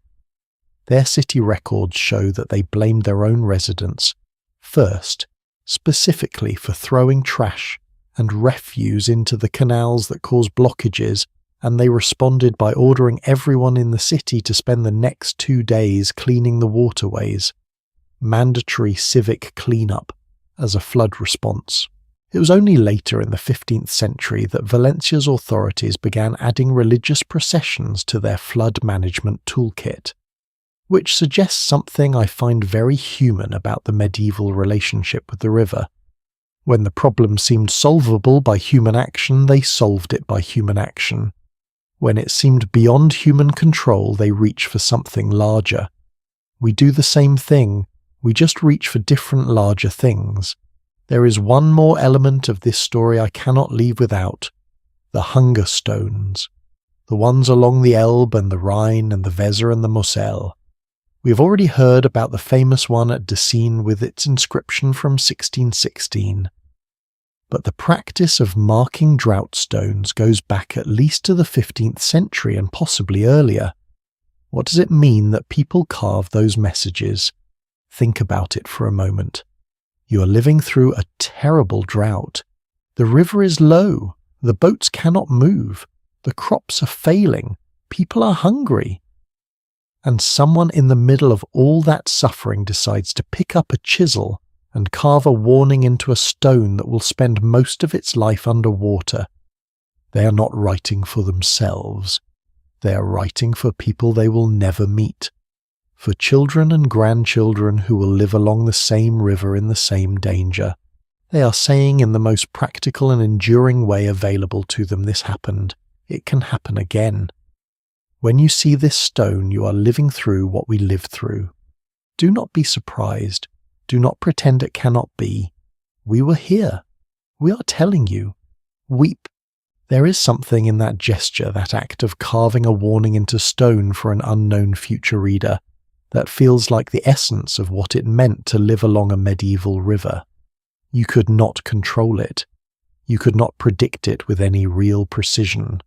You could not make it behave, but you could record it. You could warn each other. You could build a community of memory around the river's moods and pass that memory forward through stone and song and chronicle, and the carved letters of people who knew that the river would outlast them all. The medieval river was not a backdrop. It was not a resource to be exploited. It was a relationship conducted across generations with an entity that was older and larger and more patient than anything human civilization had yet produced, and living beside it required a particular kind of humility, the kind you cannot fake. But the floods and the freezes were only part of what the river asked of the people who lived beside it. Because there were other people on that water, people who crossed it every day in all weathers in boats that were smaller and more fragile than you might imagine. People who had to trust themselves and their knowledge of the river to get everyone else from one bank to the other. People without whom the whole network of medieval life simply stopped. The ferrymen are waiting for us just up ahead, and their story is shorter than you might expect, quieter, and somehow more unsettling. Right where the river bends just before the bank drops away into the grey water, there is usually a man. You might not have noticed him at first. He is not dramatic. He is not a soldier with a sword, or a merchant with a ledger, or a priest with a cross. He's just a man sitting in a small wooden boat watching the current with the particular attentiveness of someone who has read the same river so many times that he no longer has to think about what he is reading. He is the ferryman, and for most of the people who needed to cross a medieval river, he was the only option they had. We have spent a good deal of our journey together looking at the big forces of medieval river life: the commerce, the power, the floods, the tolls, the grinding engines of a civilization built on moving water. But tonight I want to slow all of that down and look at something smaller, more human. The daily unglamorous, occasionally terrifying work of getting people from one side of a river to the other. Because before the bridges came, which were fewer and farther apart than we tend to imagine, and before the roads improved, which they did not really do for centuries, the ferryman was the hinge point of the whole network. He was the man who connected the two halves of the world, and the story of who he was, who owned him, who he served, and what he risked to do his job is one of the quieter stories in the whole history of the medieval river.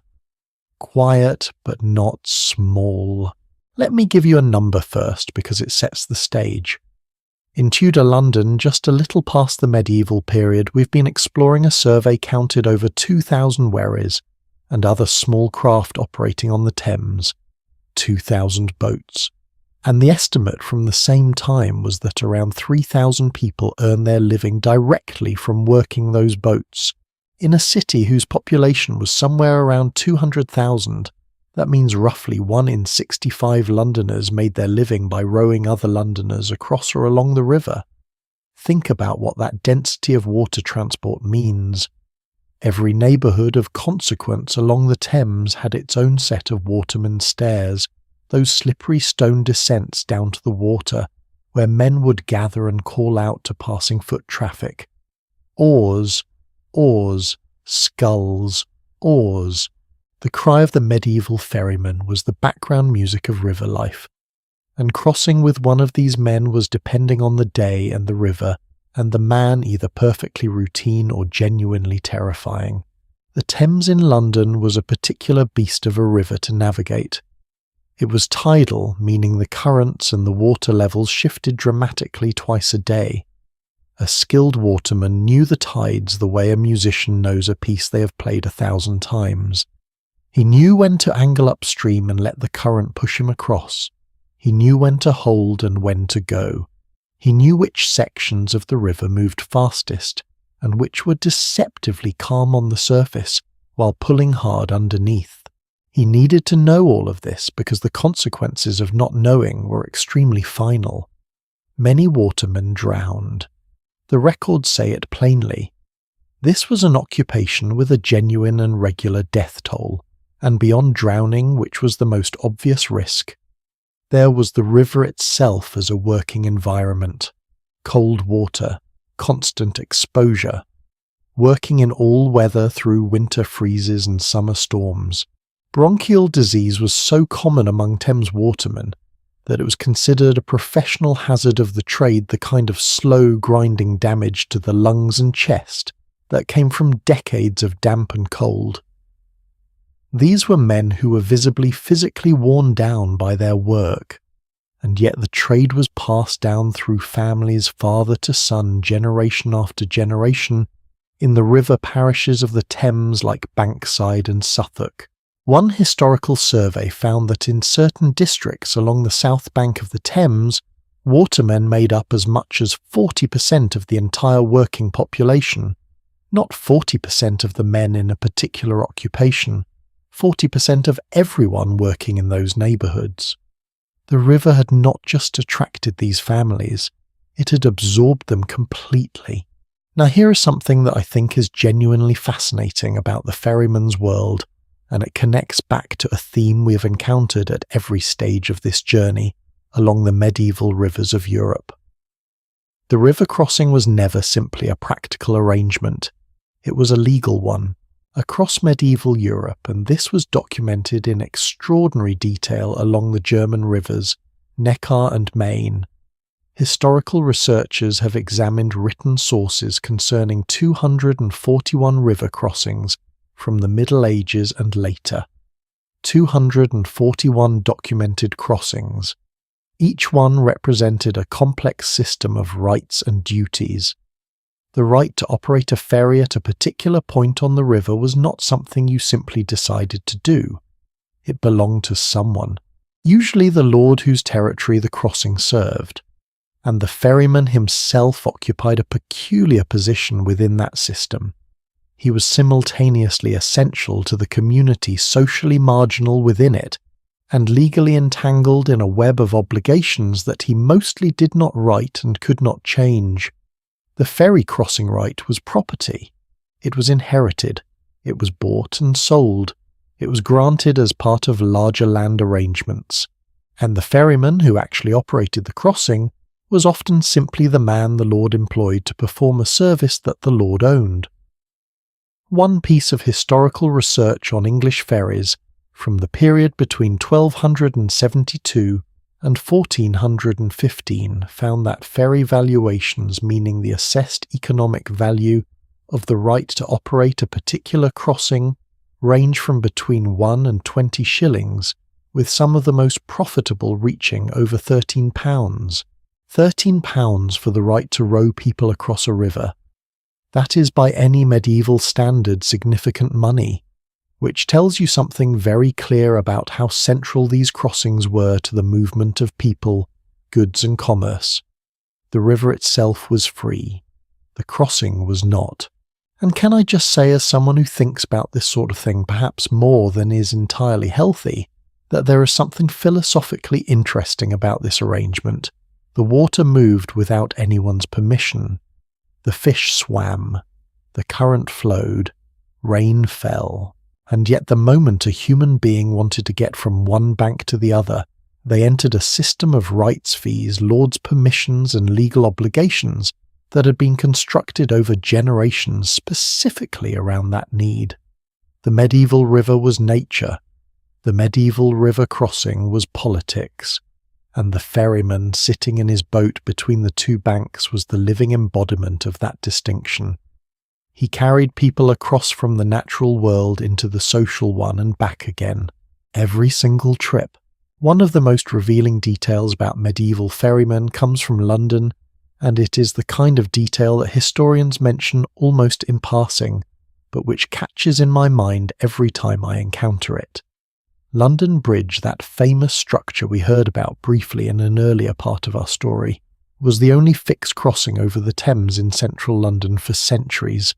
The bridge itself, completed in the year 1209, was a remarkable achievement, and we'll spend more time with it shortly.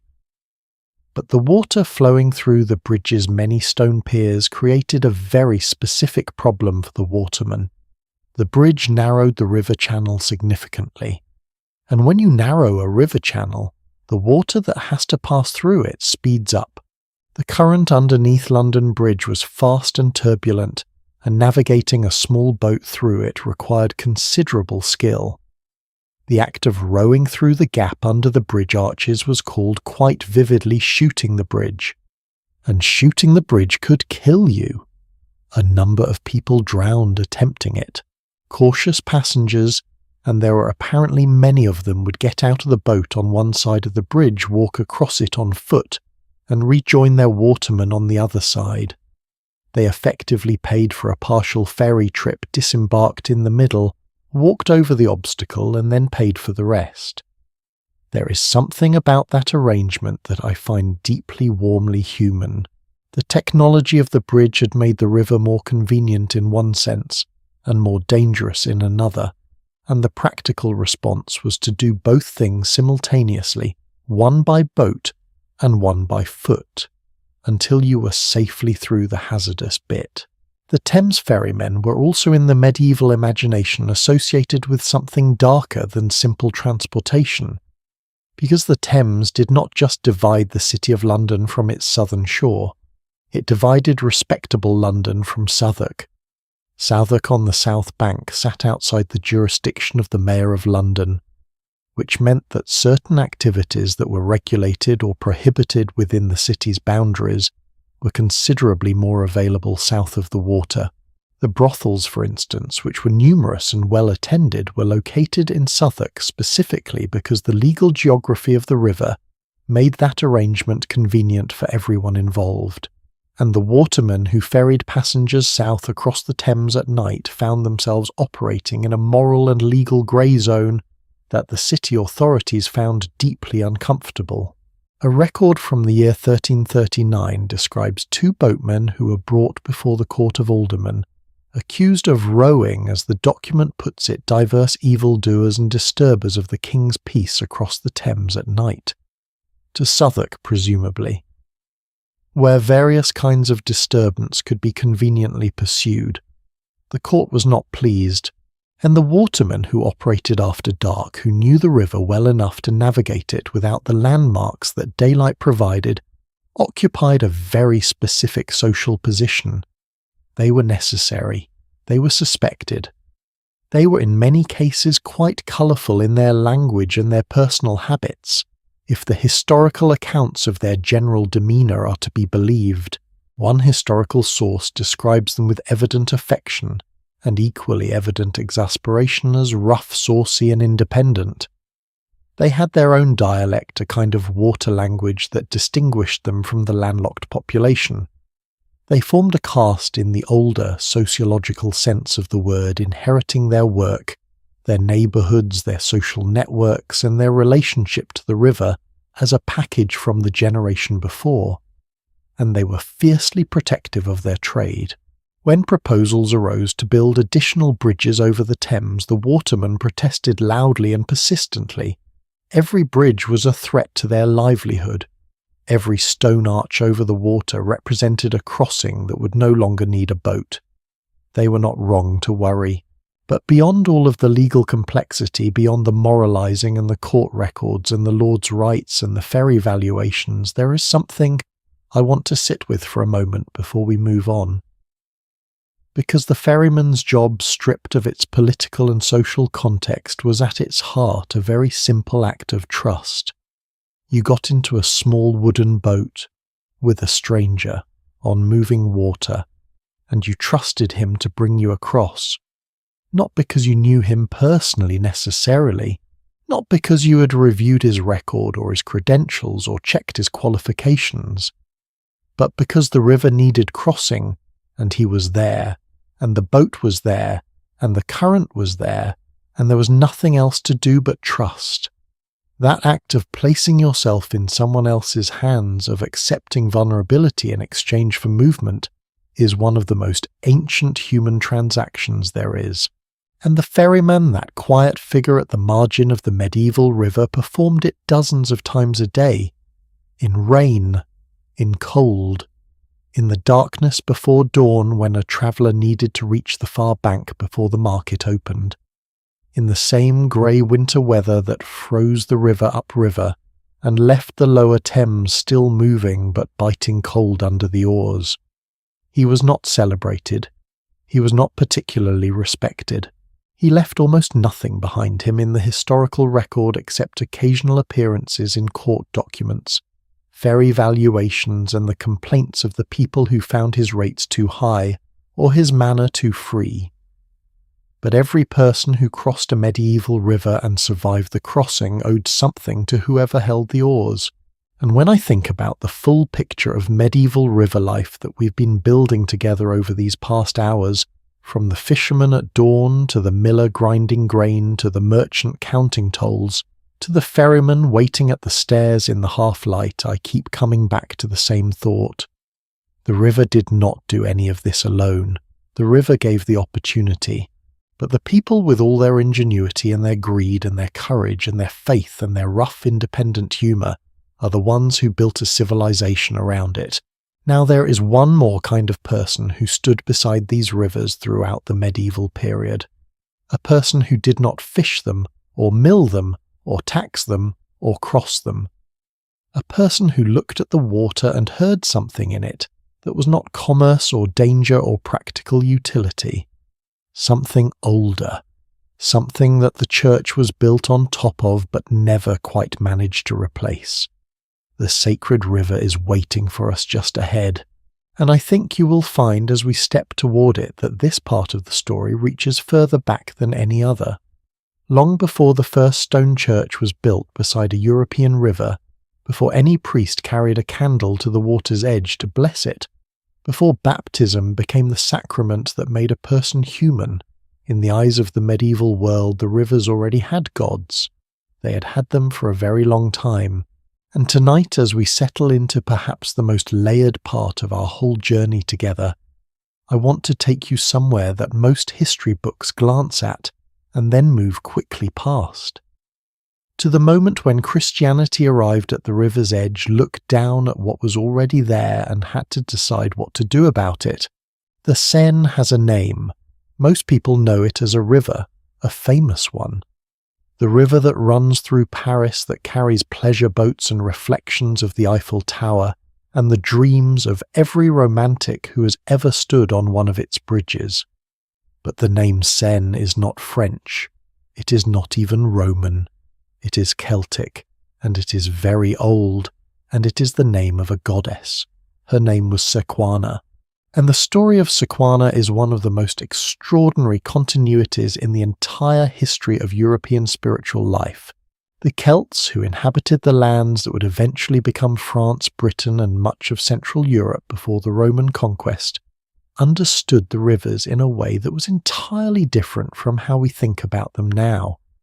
They did not think of a river as a body of water. They thought of it as a being, a living entity with personality, with power, with preferences, and with the ability to give or withhold its gifts depending on how well you treated it. Sequana was the divine personification of the Seine, not a metaphor, not a poetic figure of speech, an actual goddess who inhabited the waters and could be approached, petitioned, and thanked. At the headwaters of the Seine, on a plateau in what is now Burgundy, roughly 300 kilometers from Paris, the Celts built a sanctuary to Sequana, and when archaeologists excavated the site across multiple seasons of work from the 19th century through the 20th, they found something that genuinely moved me when I first read about it.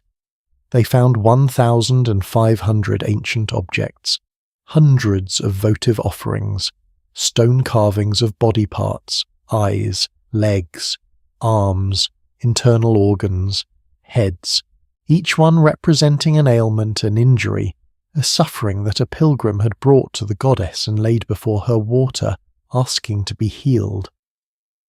They found a bronze statue of the goddess herself, elegant and serene, standing on a duck-headed boat, a detail that speaks to the river's navigable nature and to a time when boats and water were one continuous sacred reality. And they found coins, hundreds of coins, thrown into the water across centuries by people who wanted something, or who were grateful for something they had received. That gesture, the gesture of throwing something of value into moving water as an offering to whatever lives in it, is one of the oldest human impulses that exists. You still do it. At a fountain, at a wishing well, without thinking about it very hard. Now here is the thing that I find endlessly fascinating about all of this, and it is the detail that changes the whole shape of the story. When the Romans arrived and conquered Gaul, they did not destroy the cult of Sequana. They absorbed it. They built a larger, grander sanctuary complex at the source of the Seine. They dedicated inscriptions to Sequana alongside their own gods. And when Christianity eventually arrived and the old religions were officially forbidden, Sequana did not disappear either. She went underground. The word underground is almost literal here. The water that had been sacred to Sequana kept flowing. The people who had always brought offerings to the river's source kept coming. And over time the church did what it had done so effectively across Europe in so many situations. It did not fight the existing devotion, it redirected it. The sacred spring near Dijon where Sequana was worshipped became a site associated with Christian blessing. The impulse to come to the water for healing, for intercession, for spiritual renewal, simply found a new name to attach itself to. This pattern played out along almost every major river in Europe. The Rhine had its own deity. Renus Pater, the father of the Rhine, was depicted by the Romans, and those who came before them as a powerful figure with two horns, one for each of the river's great branches where it splits into the Waal on its way to the sea. The Roman poet Marcus Valerius Martialis called Renus the father of nymphs and rivers. Coins were struck bearing his image. Altar stones were raised along the river's banks.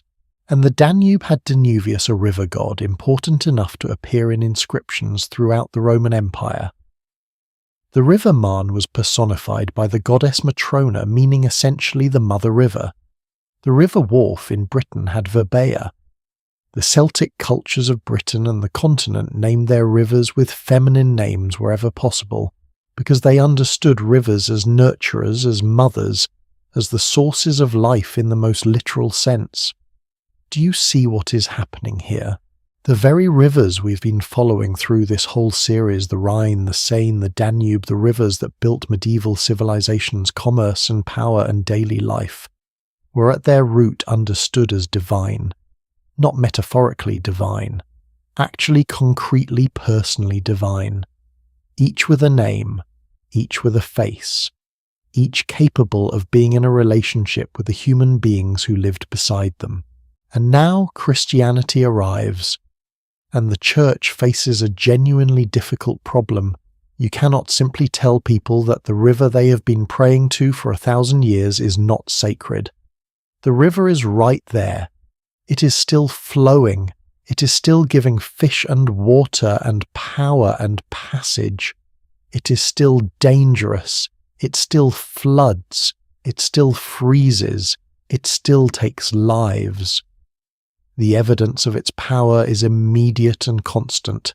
What the Church could do, and what it did with remarkable strategic intelligence across medieval Europe, was to take the sacredness of the river and give it a new theological framework. Water did not lose its holiness in the Christian imagination. It gained it. Baptism, the central initiation rite of the Christian faith, was performed in water. Jesus himself was baptized in the river Jordan. The early church carried out baptisms in actual rivers and streams, not as a mere symbol, but as a continuation of the understanding that moving water was the proper medium for spiritual transformation. In medieval Sweden, baptismal fonts were understood to simultaneously represent the river Jordan and the rock-hewn tomb from which Christ rose. The font was placed at the entrance of the church because the unbaptized person stood at the threshold between the Christian world and the world outside it, and water was the crossing point. Every medieval baby who was baptized in that font was in the theological imagination of the time being carried from one kind of world into another, across the water, as every ferryman had always done. The metaphor was not invented. It was borrowed from something much older. But here is the genuinely remarkable thing, and the thing that I think speaks most clearly about human beings and how we hold our beliefs. The old offerings did not stop. Under the surface of medieval Christian life along Europe's rivers, the ancient gestures persisted. People still threw coins into the water, not at the baptismal font, at the river itself. They still whispered to the water. They still left small gifts on the banks. They still told stories about what lived in the depths, stories about water spirits and nixies and river creatures who could be appeased or angered, stories that had the same emotional structure as the old Celtic beliefs about divine entities inhabiting the water. The Rhine had its Lorelei, the figure of a woman on the great rock who lured sailors to their fate with her singing. The legend as it came down in German folklore had been filtered through many layers of telling by the time it reached its most famous form. But at its heart was something very old, the idea that the river was alive, that it wanted something, that you could be drawn into it if you forgot to be careful, and in Britain several rivers had rhymes attached to them that described them as demanding an annual payment in human lives. A medieval rhyme about the River Don said the shelving slimy River Dun would claim a daughter or a son every year. The historian who recorded it in the 19th century thought the rhyme might have referred back to ancient times, when actual offerings were made to the river god. Whether that is true or not, the emotional content of the rhyme is clear. The river was an entity with needs, an entity that would take what it needed if you did not give it willingly. I find myself wanting to be careful here because I do not want to present this in a way that is dismissive of anyone's beliefs, ancient or modern. What strikes me about the long continuity of river reverence across European history is not superstition. It is perception. The people who gave the Seine a goddess were paying attention to the river in a way that we rarely do. They noticed that it gave. They noticed that it took. They understood in the way that you can only understand something that you depend on entirely that the river was not indifferent to human life.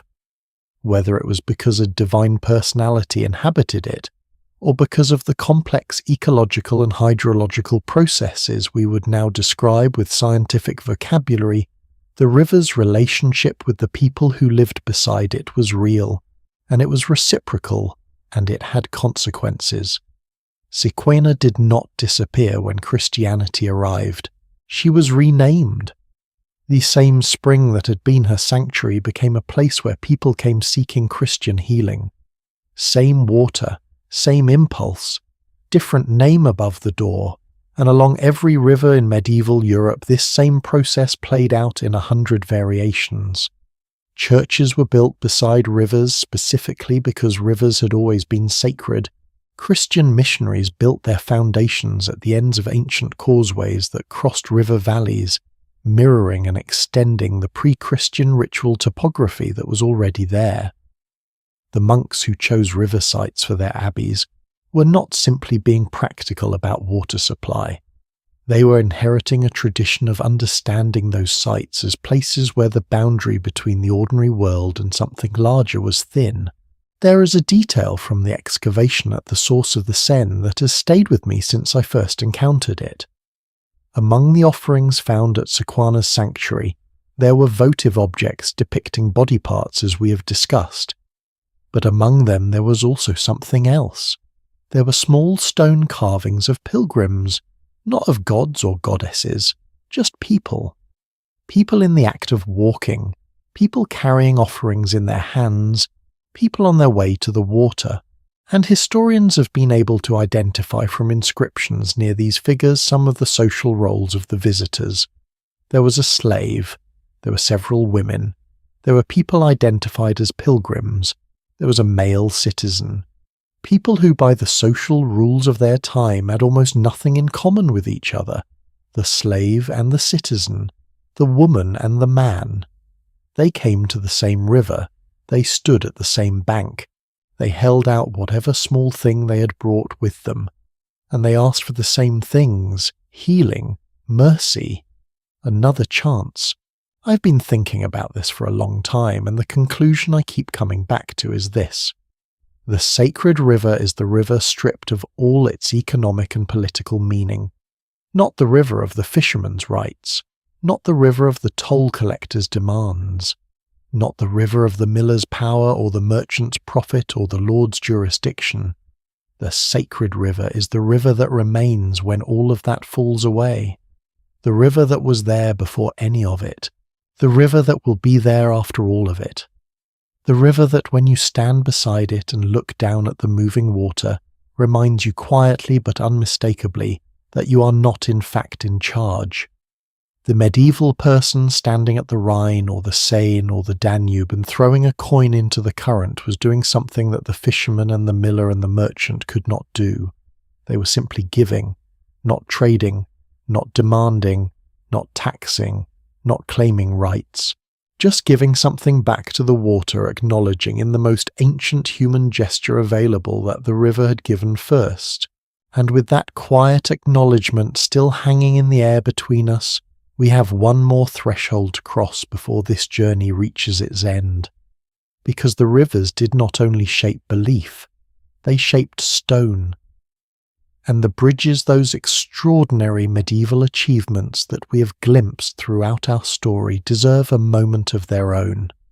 Because a bridge over a sacred river was not just engineering, it was a negotiation with everything we have just been talking about.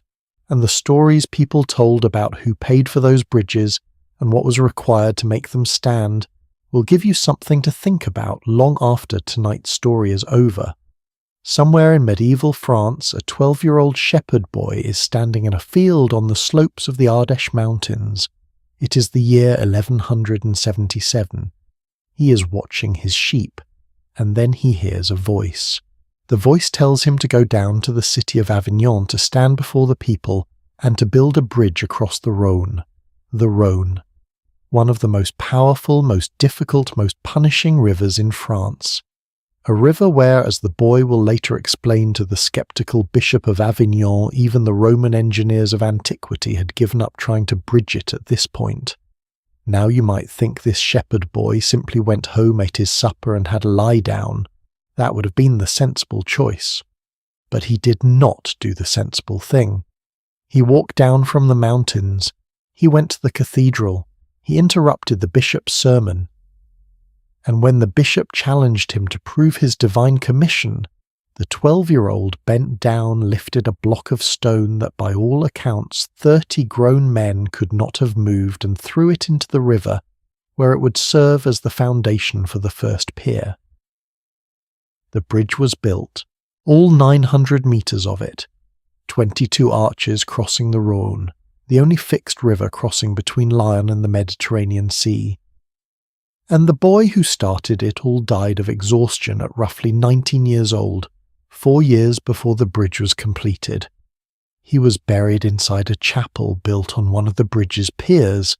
His body was still there inside the stone of the bridge itself, while the people of Avignon crossed over and danced below in the river meadows. There is something about medieval bridges that I keep coming back to, something that took me a long time to fully articulate.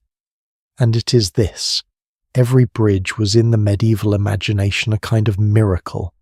Not because medieval people were credulous, but because they understood in the most visceral way possible exactly how difficult a bridge was to build. They had seen rivers eat structures whole. They had watched piers collapse and arches fall. They had lived beside water long enough to know what it could do to stone and wood and mortar when it decided it had been patient long enough.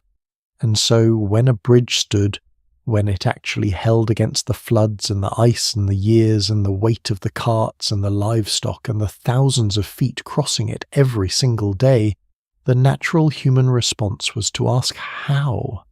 How could this possibly be strong enough? And the answers that people gave to that question are some of the most revealing things I know about the medieval mind. There are scattered across Europe dozens of bridges that carry the same name, the Devil's Bridge. They are found in Wales, in Italy, in Switzerland, in Germany, in Spain, in France. In almost every country that had rivers too difficult to cross and bridges that seemed too extraordinary to have been built by ordinary human hands. And each one carries a variant of the same story. The builder facing an impossible task made a deal. The devil would help build the bridge. In exchange, he wanted the soul of the first living creature to cross it. The deal was struck, the bridge went up, and then at the crucial moment the builder cheated. At the bridge over the Serchio River in Tuscany, Italy, a dog was lured across first.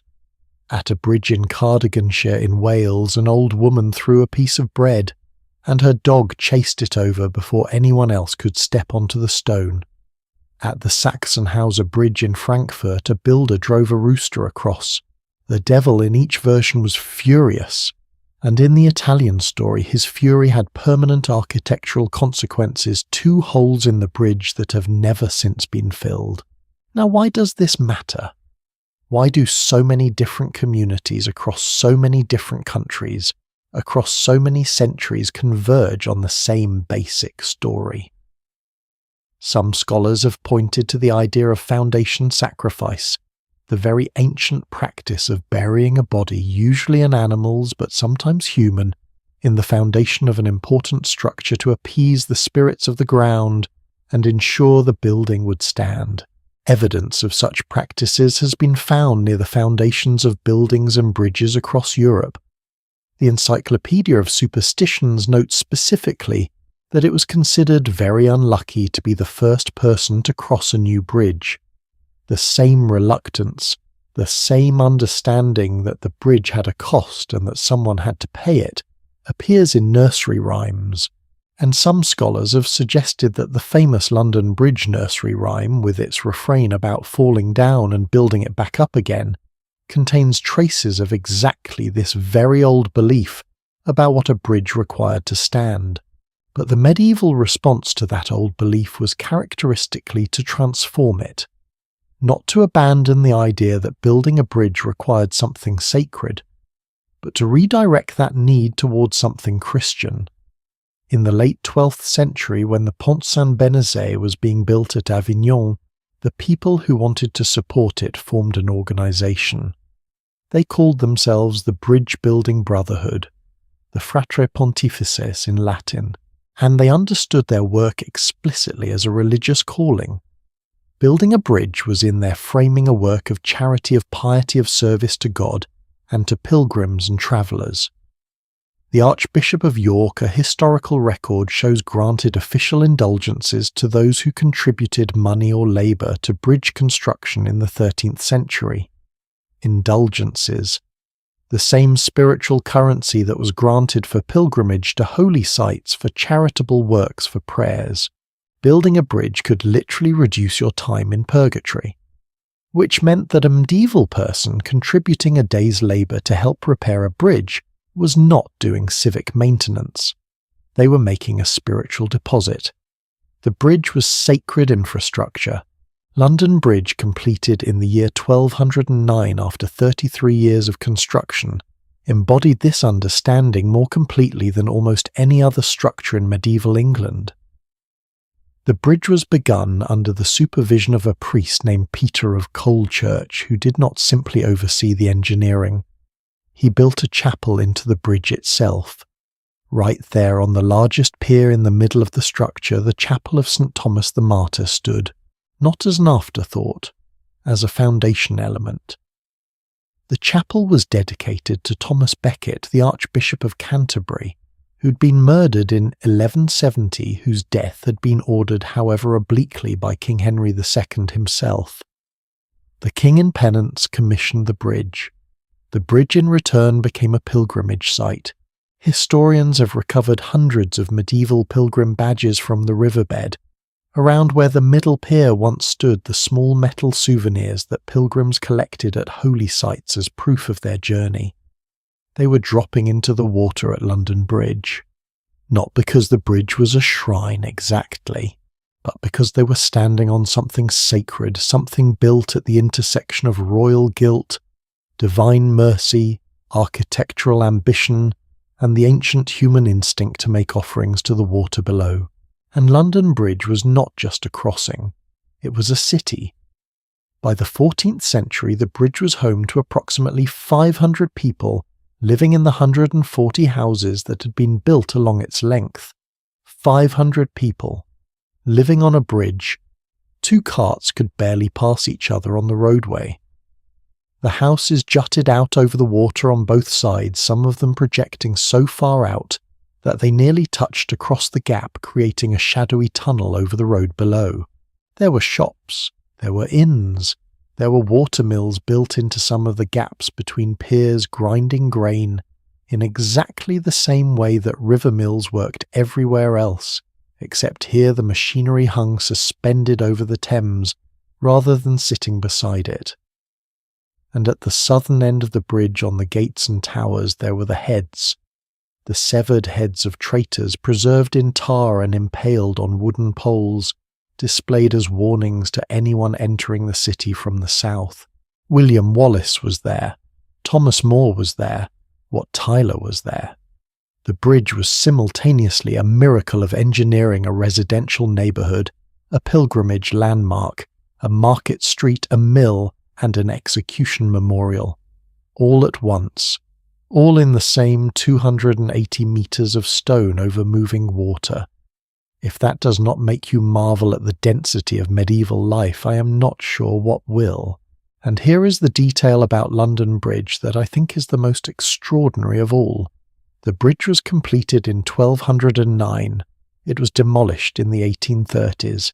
That is 620 years, 6 centuries. The same bridge, through plague and fire and war and revolution, and the entire transformation of England from a medieval kingdom to an industrial empire. Think about that. Every single English person born in those 6¼ centuries walked across the same structure if they crossed the Thames in London. Chaucer crossed it. Shakespeare crossed it. Elizabeth I crossed it. Samuel Pepys crossed it the night before the Great Fire of London began on Pudding Lane just off the northern end of the bridge. That fire burned everything around the bridge but could not cross it because a previous fire in 1633 had already destroyed a section near the northern end, creating a gap that acted entirely accidentally as a fire break. The bridge that was burned saved the city from being burned again. Something I think about, and I want to share it with you because it is the kind of thought that appears quietly and then will not leave, is this. Medieval bridges were almost never permanent in the way we think of infrastructure as permanent. They needed constant repair. They flooded. They froze. They were damaged by boats and by wars, and by the simple, relentless pressure of water against stone. The record of the Danube bridges in Austria shows bridge masters repairing flood damage almost annually. London Bridge itself collapsed twice in its 600 years of existence, once in 1281 and again in 1437, and yet people kept rebuilding them.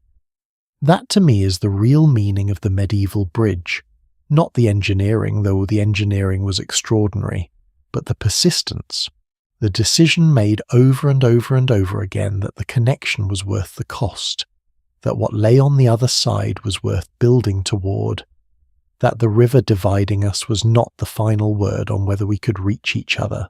What do you build toward?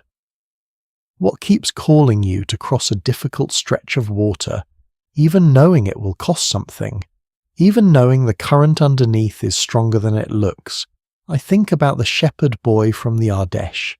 Every time I ask myself that question, 12 years old, standing in a field, hearing something that told him to go and build, and going. Not because it was easy, not because the river was kind, but because the other side was there visible from the bank waiting for the stone and the mortar, and the years of work and the lives of the people willing to lay them. And speaking of lives laid alongside rivers, there is one more story waiting for us on these banks. A story about the women who lived closest to the water, who washed clothes in it, who gathered medicine from its edges, who were sometimes blamed for its power, and sometimes thanked for their knowledge of it. The women by the medieval river have been quiet throughout our journey, present in the corners of the frame, and it is time to bring them fully into the light. Every morning before the fishermen got to the river and before the millers opened their sluice gates, and long before the merchants loaded their barges, there was already someone at the water. She was not fishing. She was not collecting a toll. She was not building anything or measuring anything or writing anything down in a ledger. She was kneeling at the bank, her hands in the cold water working. And she had probably been there since before dawn, the same as every morning, the same as her mother before her, and her mother's mother before that. She was the laundress. And her relationship with the medieval river was the oldest, the most intimate, and in some ways the most dangerous one of all. It is one of the quiet dishonesties of medieval history that the women who work the rivers most directly are the ones who left the least trace in the written record. The lords who taxed the river wrote documents. The merchants who shipped goods wrote accounts. The priests who blessed the water wrote sermons. but the women who washed the clothes, who gathered the riverbank plants, who delivered babies with hands, they had first rinsed in the current, who knew where the rushes grew and what the water smelled like before a flood, who understood the river's moods in a way that was less about observation and more about something older. The kind of knowing that comes from a lifetime of daily contact. They did not write it down. We find them mostly in the margins, a payment to a washerwoman here, a complaint about laundresses gathering at a particular spot there, a legal case, a name in a court record, a word or two in someone else's story. But those fragments, when you assemble them, tell a story that is worth every bit of our attention tonight. Let us begin with the work itself, because the work was extraordinary. Laundering clothes in the Middle Ages was not the kind of light domestic task that the modern imagination might picture. It was a full-body physical labour. Medieval soap was made from animal fat mixed with lye, a caustic alkaline substance produced by leaching water through wood ash. The soap was powerful enough to strip stains from linen. It was also powerful enough to strip the skin from hands.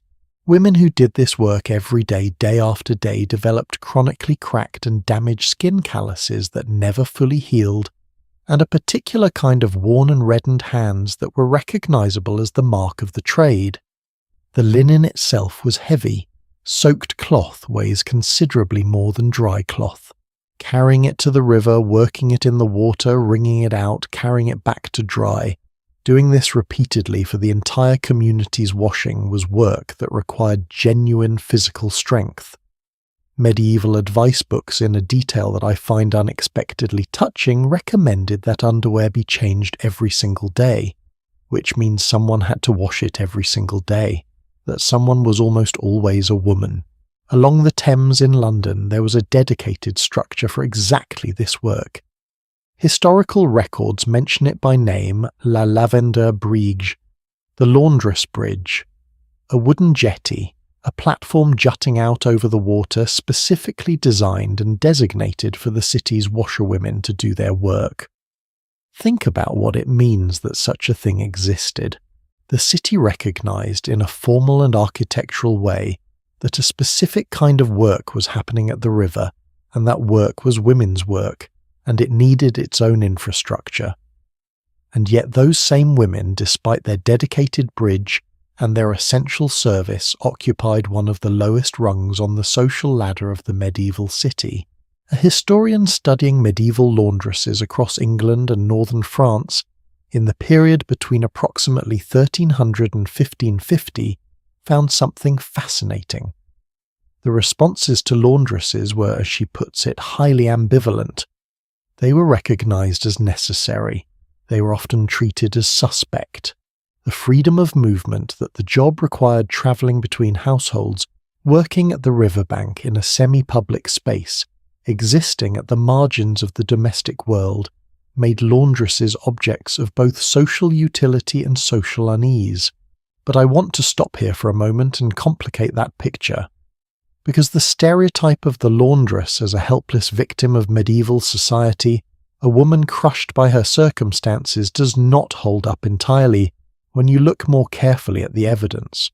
Historians studying medieval Poland, for example, found that washerwomen were employed by a remarkably wide cross-section of society, including students at universities, members of the clergy and the royal court itself. The accounts of a Polish royal household show a dedicated laundry facility equipped with wooden tubs and staffed by women who lived on the castle grounds. These were not marginal figures in that context.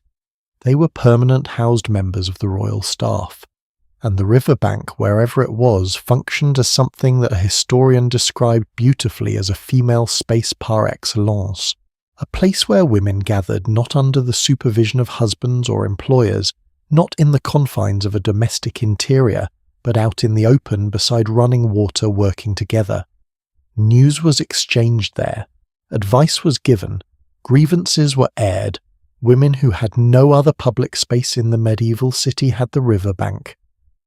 And the washing was done, and the community kept its linen clean, And no one in the historical record thought to write down that these women had built something together at the water's edge, something like a community, a little removed from the main current of power, but no less real for that. Now, alongside the laundresses, there was another group of women at the medieval river, and their relationship to the water was not about labour exactly. It was about knowledge.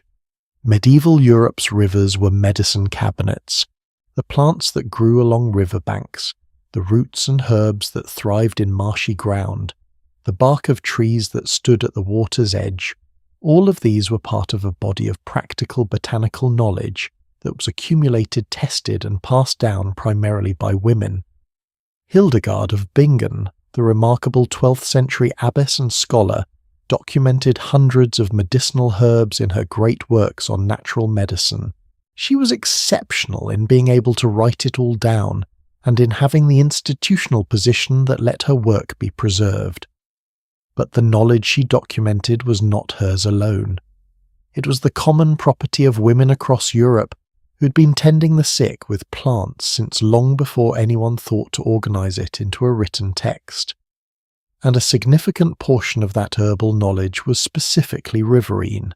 Plants like water-mint meadow sweet growing in wet ground along river margins, the various rushes and sedges and willow bark that medieval healers used. These were gathered by women who knew where to find them, when to pick them, how to prepare them, and what they were good for. Women who lived closest to the rivers had access to this knowledge first. But here is where the story darkens. Because in a world that did not fully understand why some medicines worked and others did not, the line between healer and something more threatening was uncomfortably thin. A woman who knew how to cure a fever with river plants was valuable. A woman who knew how to cure a fever with river plants and whose neighbour's cow had died last week was something else entirely. The judicium aequae frigidae, the judgment of cold water, the ordeal of the river as a legal test. Water ordeal, the practice of immersing accused persons in a river or pond to determine guilt or innocence, had ancient roots that stretched back far beyond medieval Europe. The Code of Hammurabi from ancient Mesopotamia includes provisions for river ordeal. In England, it appears in the laws of King Aethelstan from the late 9th and early 10th centuries, and in the laws that followed under King Ethelred and under William the Conqueror. The logic was this: water was the element of baptism. Water was sacred. Therefore, water could be trusted to reveal the truth when other forms of evidence failed. An innocent person it were held would be accepted by the water. They would sink. A guilty person, one who had rejected the sacred, would be rejected by the water. They would float. And now think about how perfectly, how viciously that logic worked against the women we've been describing. Women who worked the river every day. Women who gathered plants from its banks. Women who had in the eyes of some a relationship with the water that was too intimate, too knowing, too comfortable. If the river knew you, perhaps that was the problem. I want to be precise about something here because the history of this practice is often misunderstood. The water ordeal in its medieval legal form was used for all kinds of accused persons, not exclusively women, and not exclusively for witchcraft accusations. Over 20 instances appear in the official records of the Assize of Clarendon in 1166. They were recorded calmly as legal procedure. The ordeal was administered by clergy with formal liturgical rites and the blessing of the elements. It was in its medieval framing genuinely understood as a method of obtaining divine judgment.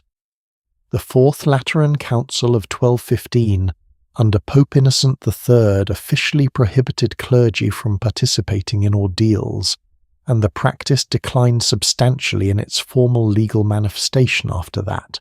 But the underlying idea, the logic that the river had the power to tell you the truth about a person, that water had a kind of moral intelligence, did not disappear. It went underground, and it came back with concentrated viciousness in the early modern period directed primarily at women. and primarily at women who had already been identified as problematic by their communities.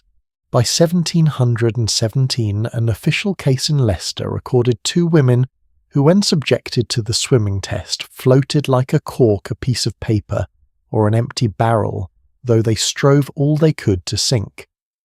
One historian studying these practices makes an observation that I find genuinely important and worth sharing. The swimming test, he argues, gave a community jury a way to make official a verdict they had already privately reached. Human bodies in water tend toward a kind of ambiguous buoyancy. Everyone floats a little. Everyone sinks a little.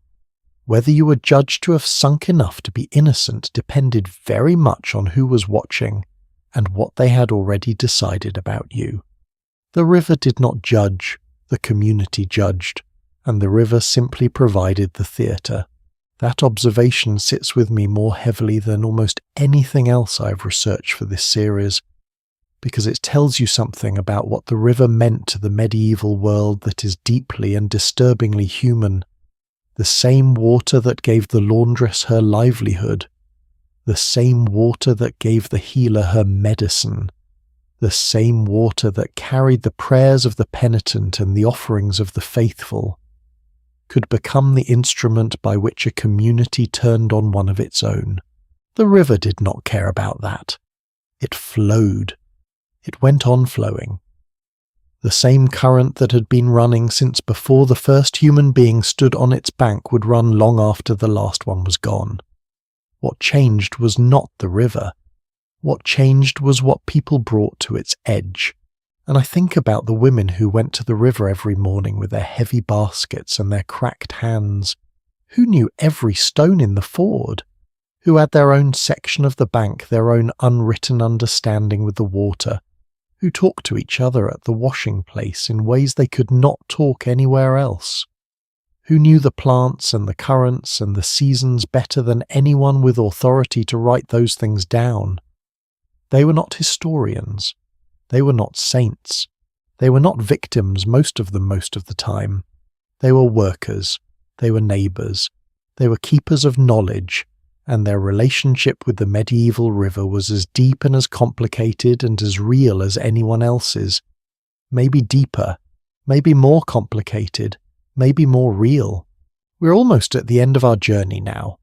We have walked the whole length of the medieval river together, from the fisherman in the mist before dawn to the toll collector in his castle above the gorge, from the millstone grinding in the night to the coins sinking through sacred water, from the flooding that swallowed whole villages to the bridges that people rebuilt over and over, believing the connection was worth the cost.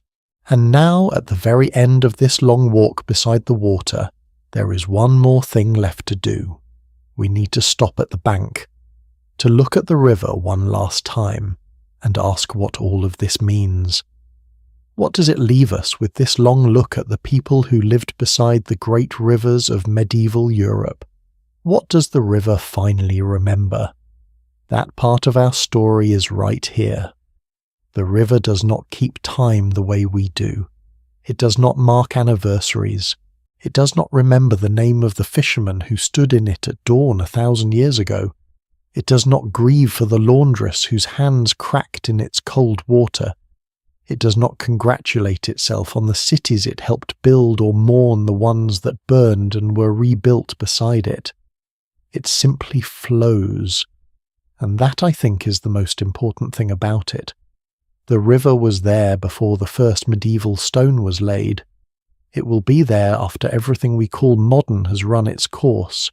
But in between, in that particular stretch of human centuries we call the Middle Ages, something happened along those banks that deserves to be seen whole, from beginning to end in the full complexity of everything it contained.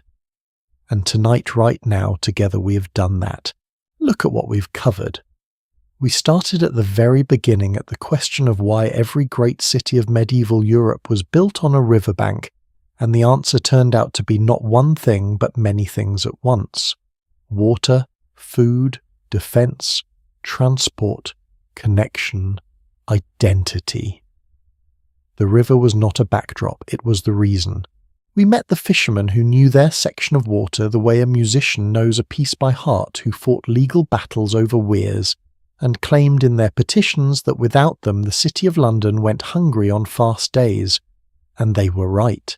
We spent time with the millers, those indispensable and deeply resented men who ground the grain that everyone depended on, and who occupied that peculiar social position of being both essential and suspect, trusted with the food supply and accused of stealing from it simultaneously. We travelled the merchant highways, those extraordinary water roads that moved goods 30 times more cheaply than overland, and we counted the toll stations along the Rhine, 79 of them across 1,000 years, until the accumulation became absurd even by the standards of medieval governance. We watched the bridges go up. We heard the stories people told about what it cost to build them, and we felt somewhere beneath those stories the very ancient understanding that crossing a river is never free, that it always asks something of you, whether that something is a coin or a prayer or a piece of your courage. We stood in the floods, we felt the ice. We read the hunger stones carved by people who knew the river would take everything if it decided to, and who wanted to leave a warning for people they would never meet. If you see me weep. We sat with the ferrymen, those rough, independent, water dialect-speaking men who made their living in the liminal space between one bank and the other, who knew the tides better than the almanac, who were both essential and suspect. Just like the millers, just like the washerwomen, just like everyone who stood too close to the river's real power. We followed the water all the way to its oldest meaning, to the goddess who gave the Seine her name, to the deity whose 2 horns mark the splitting Rhine, to the long continuity of human reverence for rivers that Christianity absorbed but never quite replaced. And we stood at the banks with the women knees cold in the current, hands already red from the lye soap, doing the work that kept everyone else clean, while the world's records were written mostly by the people whose linen they were washing. Here is what I have come to believe, having spent all this time beside these rivers. The medieval world understood something about water that we have mostly lost. Not technically, not scientifically. We know far more about hydrology and fluid dynamics and watershed management than any medieval person ever could.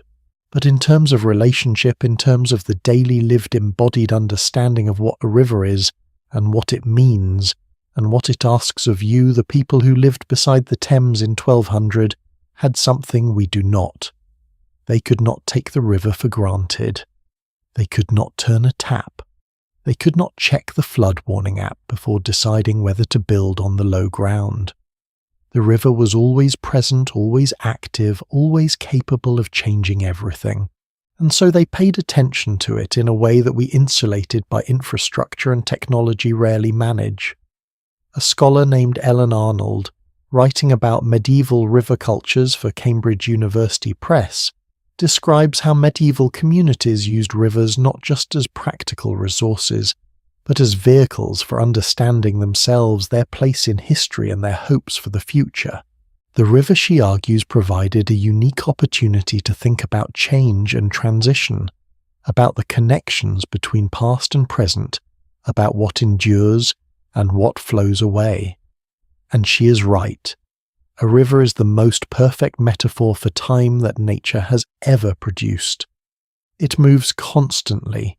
It is never the same water twice. And yet it is recognizably the same river year after year, century after century, shaped by the same banks running toward the same sea. Heraclitus said you cannot step in the same river twice. He was right. But the medieval fisherman who stepped into the Thames every morning of his working life would have laughed at that. Of course it was the same river. He knew every bend of it. He had named every current. He had inherited his stretch of water from his father and would leave it to his son. The sameness and the change were not contradictions to him. They were just the river. What remains then from all of this? What do the rivers leave us? Paris still stands on the Ile de la Cité, cradled by the Seine, in almost exactly the position that the first Gallic settlers chose because the water protected them on all sides.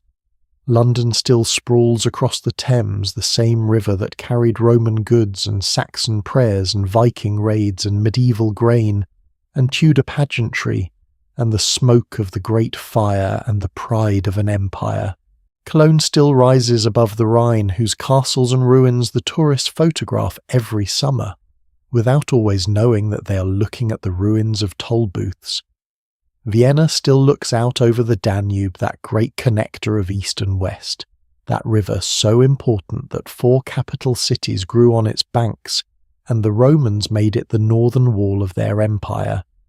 The bridges are still there, different bridges now in most cases, newer stone, newer steel, but at the same crossing points on the same rivers where medieval engineers drove their wooden piles into the same riverbeds and prayed that the water would hold. The rivers did not go anywhere. The cities that grew beside them did not go anywhere. The relationship between human beings and flowing water did not end with the Middle Ages. It is still happening right now. Every city that has ever mattered has a river. The question is always the same. Will you build beside it? Will you honour it? Will you remember what it is? I want to end tonight with a thought that has stayed with me since the very beginning of this journey, since I first started thinking about what it meant to live beside a great river in medieval Europe. The fisherman at dawn, the miller before the wheel began to turn, the merchant counting his remaining coins after the 3rd toll of the morning, the ferryman reading the current with his eyes before committing his weight to the oar, the woman at the riverbank working in the cold, keeping everyone else's world clean, the child who dropped a coin into the water and watched it flash and disappear, the monk who blessed the river each spring asking it somehow to be merciful. None of these people thought of themselves as history.